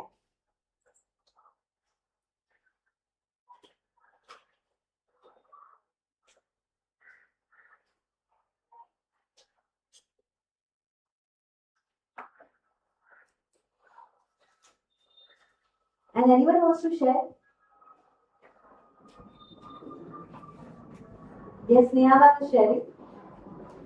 I came to this session to learn, and beyond that, I want peace from my life. Excellent. I came to this session to learn, she said, and beyond that, I want peace from my life. Okay, yes? I came to this session because I wanted to gain knowledge and grow and know. And beyond that, I want to be helpful and do some good and feel good from my life. Yeah, want to be helpful, Do good and feel good. do good and feel good from my life. Excellent, yes? I came to the restaurant because invited me, and beyond that, I want greatness from my life. I want Greatness from my life. greatness. I want greatness from my life. Yes, someone else, yes? I came to this session because I was curious about how my body does from my and beyond that, I want stability. Beyond that, I want stability from my life. Anyone else from here? These are the silent people who are only witnessing everything. You already higher self में गए हुए. Okay. Yeah. I came to this session because it felt interesting and excited me. And beyond that, I want peace from life. And beyond that, I want peace from my life. Anyone? Huh. Share. Then?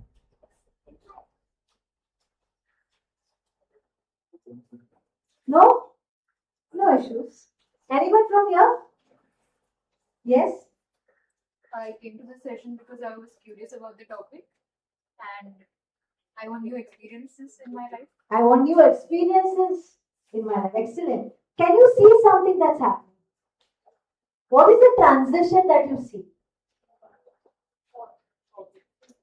Positive and something more higher, something more nobler, something more that will get you to yourself, get you closer to yourself. Peace, new experiences, right? That kind of, you want to really create something in your life. You want to really feel good, do good. What does that mean? We all are seeking deeper human inspiration. And that is what is this develop an attitude of dedication. You already have it. You already have something that you want to dedicate your life to. People who are seeking peace. That could be your order of dedication. People who want to create, that could be an order of dedication. So we already have it. You just need to think more. These are all your higher nobler values. This is just a quick glimpse into what I mean by an order of dedication. Is this clear? So first verse was, we are looking at Gita Panchamrit. 5 nectarine verses from the Bhagavad Gita which will make our life melodious, divine, right? And also sweet. First is lift yourself by yourself. The lesson is what? Be your inner coach. Refrain your negative self-talk. Second, how do we lift ourselves? By focusing entirely on what is in our control. Focus on the controllables. Optimize them to the maximum capacity. Then what happens? Effort itself becomes the reward. You don't have to look for any other outcome. Third, develop an attitude of dedication. Have an altar of dedication in your life, which are nothing but your divine, nobler, higher values. The fourth important point here is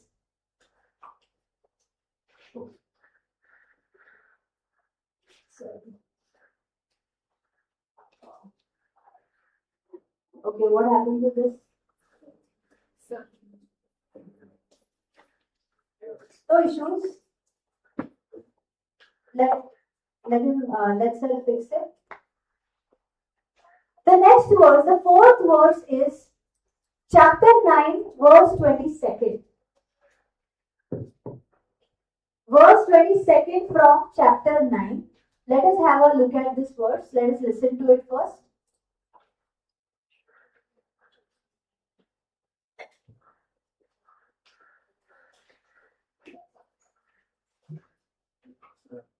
I'm going to play it.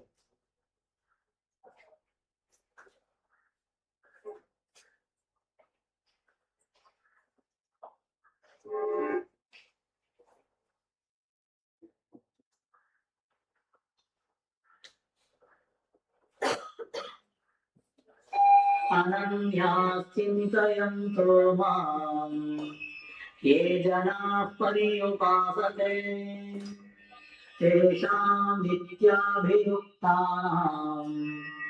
योगक्षेमं वहाम्यहम्. This is a very, very reassuring verse. Because here, our mentor, Sri Krishna, is directly giving us assurance that don't worry, I'm going to be with you at all times.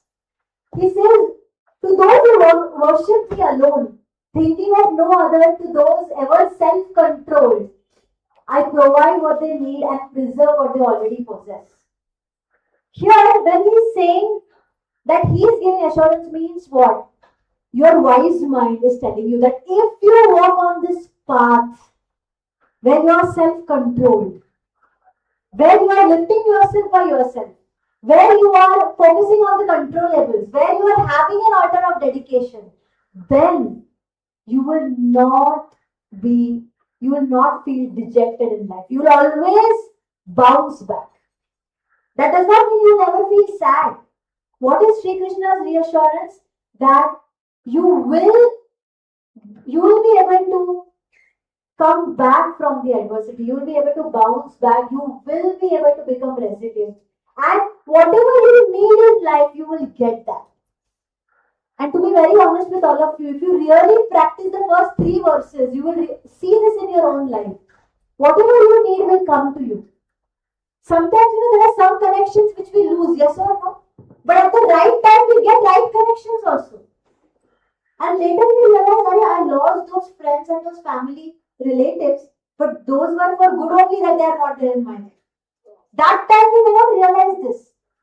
But after some years, we realize this. Means what? Whatever you need for your growth and to sustain yourself, you'll always get that if you practice the first 3 verses.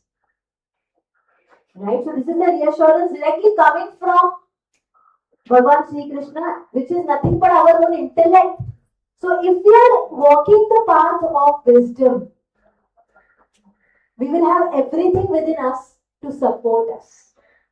That's the reassurance that he is trying to give us.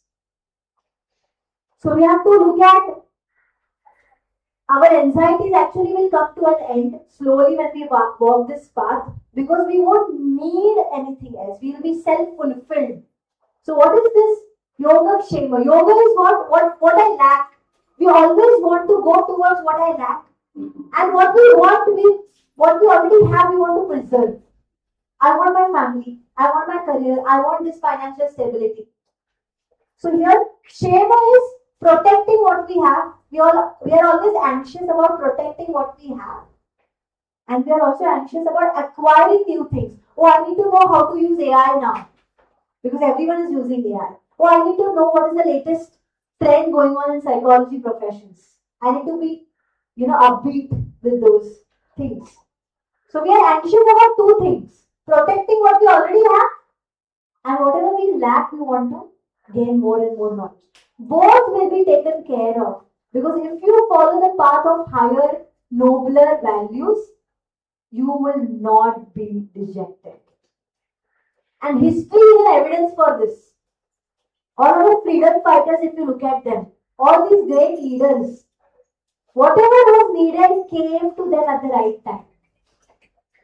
Yes? Do you agree with this reassurance? But if we follow the first three verses, then the intellect is there to support us. Right? And the last is, again, very, very positive reminder Bhagavan Sri Krishna is trying to give us. This is chapter 18, the last chapter of Bhagavad Gita, and verse 66. सर्वधर्मान् परित्यज्य मामेकं शरणं व्रज अहं त्वां सर्वपापेभ्यो मोक्षयिष्यामि मा शुचः.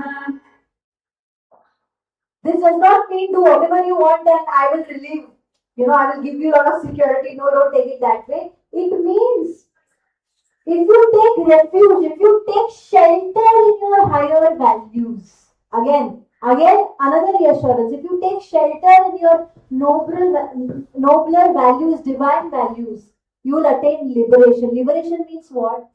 You will go beyond mind. Means what? You will be able to control your mind. You will be an observer of your mind. And the biggest stage, psychology also now is talking about this. The most important stage in meditation is non-judgmental observation of thoughts, feelings. And have you ever seen this with yourself?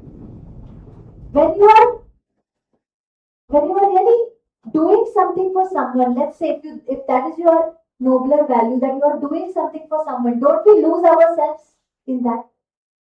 That time we don't remember our own agonies. That's liberation, where you are able to go beyond yourself and serve the other person as your own. This is answer to peace. Oneness.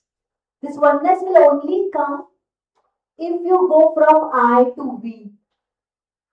Right? If you go from I to we. It's our, we are in this together. We all are a family. We want to go towards peace. All of us want happiness and peace. That is what all of us are seeking.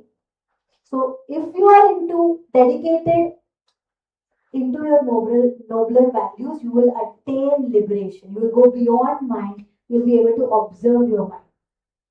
And this is for people who don't believe in God. But people who believe in God, how many of you all do believe in some supreme power here? For all of you, there is one more understanding of this. Can I share? The one more understanding here is, keep your eyes on that which is always there for you, which is God, the God principle. In psychological terms, it is called the witness self, which is always witnessing everything. But people who believe in God, they might look at it as God. It could be any form that you like, or it could be any supreme power that you relate to. Remember, that is one thing always there in everything. That's why in so many counseling sessions, my clients who believe in God, not for all clients, I always tell them, write a prayer journal. If you believe in God, write a prayer journal where you just vent out everything as if you are venting out to God. And sometimes some clients have shared their, journal entries with me and they tell me, that I found my solution here. What is that? That is the reassurance that if you are ever in trouble like this, and if you are following your dharma, your swadharma, and the 3 verses which I talked about, you'll always find help. And that power is always with you. And for the intellectuals, I would say that power is your own intellect. That's why in Vedanta we have Tattvam Asi. You are that. You are happiness. So Western psychology is trying to tell us search for happiness. Indian psychology tells us don't search for it anywhere. It's already there in you. Whatever you are not, just remove that. Then you will be in happiness. I think they are also enjoying the lecture. So these are the 5 important verses from the Bhagavad Gita, the 5 Gita Panchamrit verses for all of you, and your 5 quick lessons, quick takeaways from the Bhagavad Gita. Right? Any questions for me? And I would like to end with a very important metaphor which I always tell.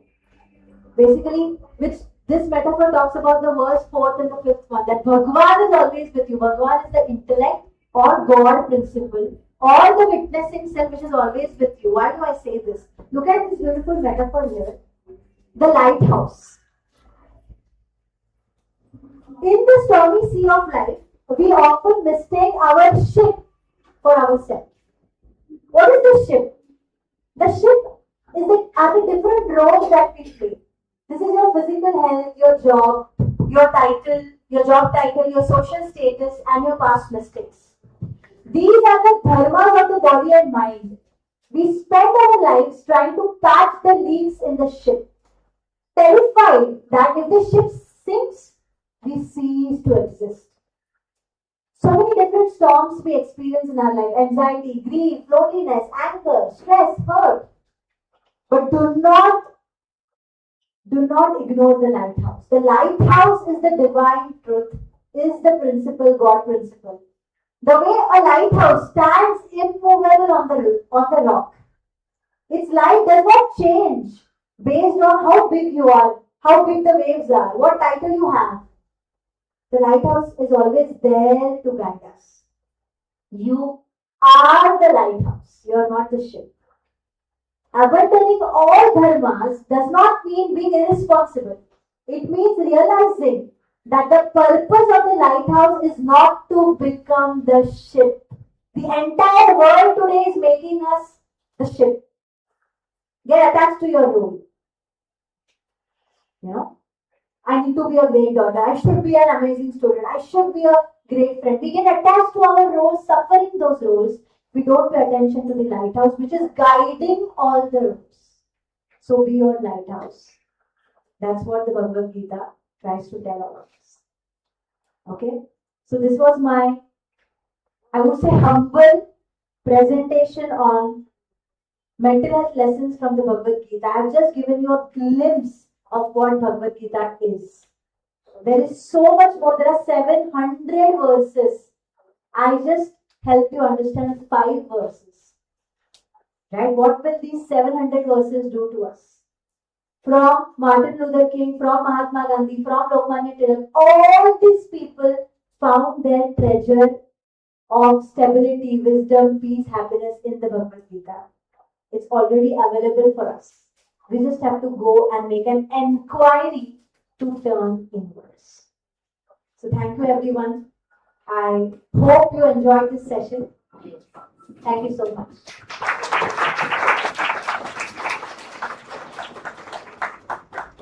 Questions? I am quickly open for any kind of questions on Bhagavad Gita and mental health. Or in general, if you want to ask anything regarding this session, please. Yes. Ma'am, you mentioned about a prayer journal. Can you just give us how to? A simple thing about prayer journal is whoever you find as your God, it could be Shri Krishna, Prabhu Ramchandra Ji, anyone.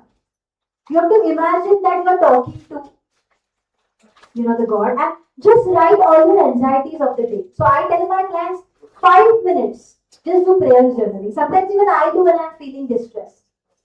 It is freestyle. ऐसे नहीं कुछ सोच के लिखना है. Anything that is disturbing you, you can go on writing. And one more aspect in prayer journal, because you asked me, I'll tell you, which I tell clients is, if they still feel stuck, they can ask, you can write in the prayer journal, if Bhagavad Sri Krishna was listening to my condition, what advice he would give me? वो क्या मुझे बोलते?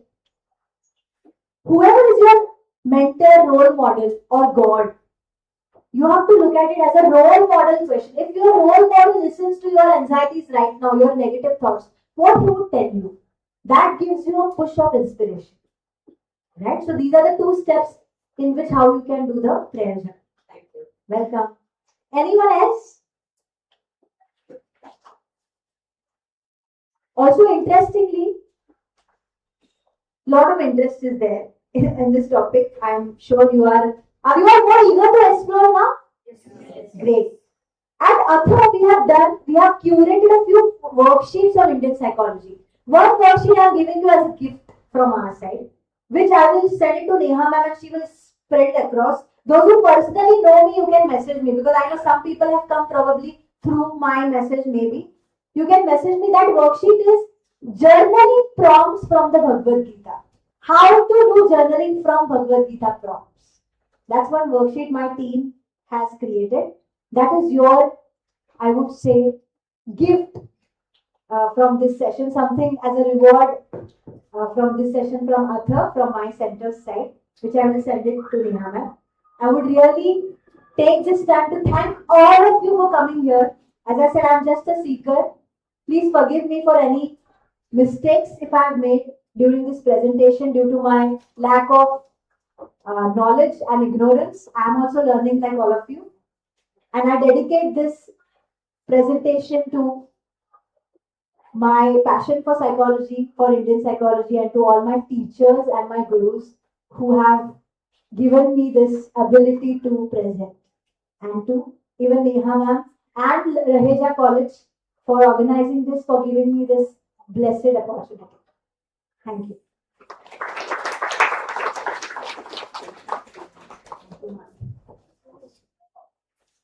So I will quickly would like to give a vote of thanks to Asira for this. So firstly, I would like to thank our management, our principal for always encouraging us to take up new talks like this, to go beyond the textbooks. So thank you so much. I would like to thank Asira for taking time out and, becoming my teacher. At one point I was hers. And this is life, and this is the greatest joy for me is that she is my teacher now. So there's nothing more amazing than to see your student go ahead of you and they become your teacher. That's like the most amazing thing for me. So thank you so much, Asira, for now taking on the role of being my teacher. I would like to thank our IT department, Justin sir, Chandrakant sir, because they have, helped us arrange the YouTube live and also the other arrangements with regards to PowerPoint presentations and all of those things. I would like to thank you, my audience, the audience that has come up here. Once again, I would like to say that this has been the most diverse audience so far in my 11 years that I have taught here. Like, this is the most diverse audience that I've had. I am having people of all age groups from different colleges, students, in different roles of life. And, I was thinking of, I asked first Shivani to give vote of thanks. And in between, then I told, what, I'll give vote of thanks because I have attended lecture. When I give lectures, sometimes I get this feeling of, like oneness or, that's my spark too. That, that's my inclination, teaching. And I do sometimes lose track of time and I do feel that transcendence when I'm teaching. And this is the first time in a long time that I have felt that transcendence as a student, as attending the lecture. This is really precious for me because I don't remember the last time that I sat in the class. I'm sure there was a time, but it's been such a long time ago that after a long time, I had such amazing feeling sitting in the audience. And I'm really, really very, very grateful to you, Asira, for this. I'm a little emotional, but that's because that's how overwhelmed I felt when I was sitting in the audience. And I don't know about y'all, but I am very keen to take the course that you are developing at Atha. And thank you once again. I just some practical things. I hope everybody has signed the sheets for attendance. If there are people behind who came in late, yeah, there are some people. Volunteers, can you just see if the attendance sheet can be passed to them? I have one request. Please do not leave without signing the sheet because that gives us, that makes us aware that there are so many people from so many different backgrounds who have come. That is one thing. So please do not leave without that. Also, a feedback form scanner will be shared. Chandrakant sir will be sharing it over here. I would really appreciate it if you take a moment to give your feedback. Ma'am, and can I add something? Yeah. Also, on the post-it, if you can write a feedback about this session, a different post-it, that will remain with me. I carry all the feedbacks with me always. I would love to see because it's the first time even I did. So if you want the post-it, I will give you. But please write one takeaway from the session what you had, and if there is any corrective feedback, that as well. So you will be taking the feedback to the post-its. Yeah, the post-it would be good. And here also you can do, but the post-it would remain with this scan. So, Asira would like to take the post-its with her. So please, if you can give one feedback on the post-it also for her, and feedback over here. The feedback here is important because positive feedback allows us to have more sessions like this in college. Yeah, so it would be really nice if you can give even whatever you feel, but if you can give the feedback, it would be really nice. And also, she has kept the Gita table over here with lot of things which I was going through. So before you leave, I know it's already lunchtime and it's afternoon, but before you leave, if you can just go through the things that she has kept on the Gita table. Yeah, thank you so much. Thank you for everybody who has joined us on YouTube live. Yes. Whoever could not make it, a special thank you to all of you to take this interest, and I'm sure it's benefited all of us. Thank you once again. Thank you, everybody. Feedback link भेज दो तो मैं YouTube पे post कर A feedback link will also be posted on the YouTube chat. So whoever is on YouTube live can post the feedback on the YouTube. Thank you everyone. Thank you.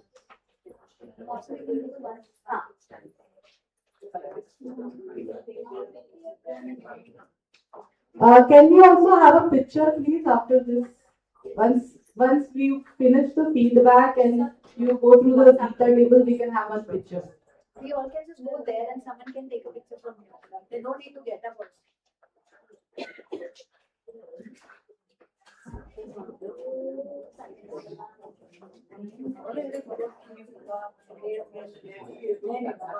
a great opportunity that I was so eager to do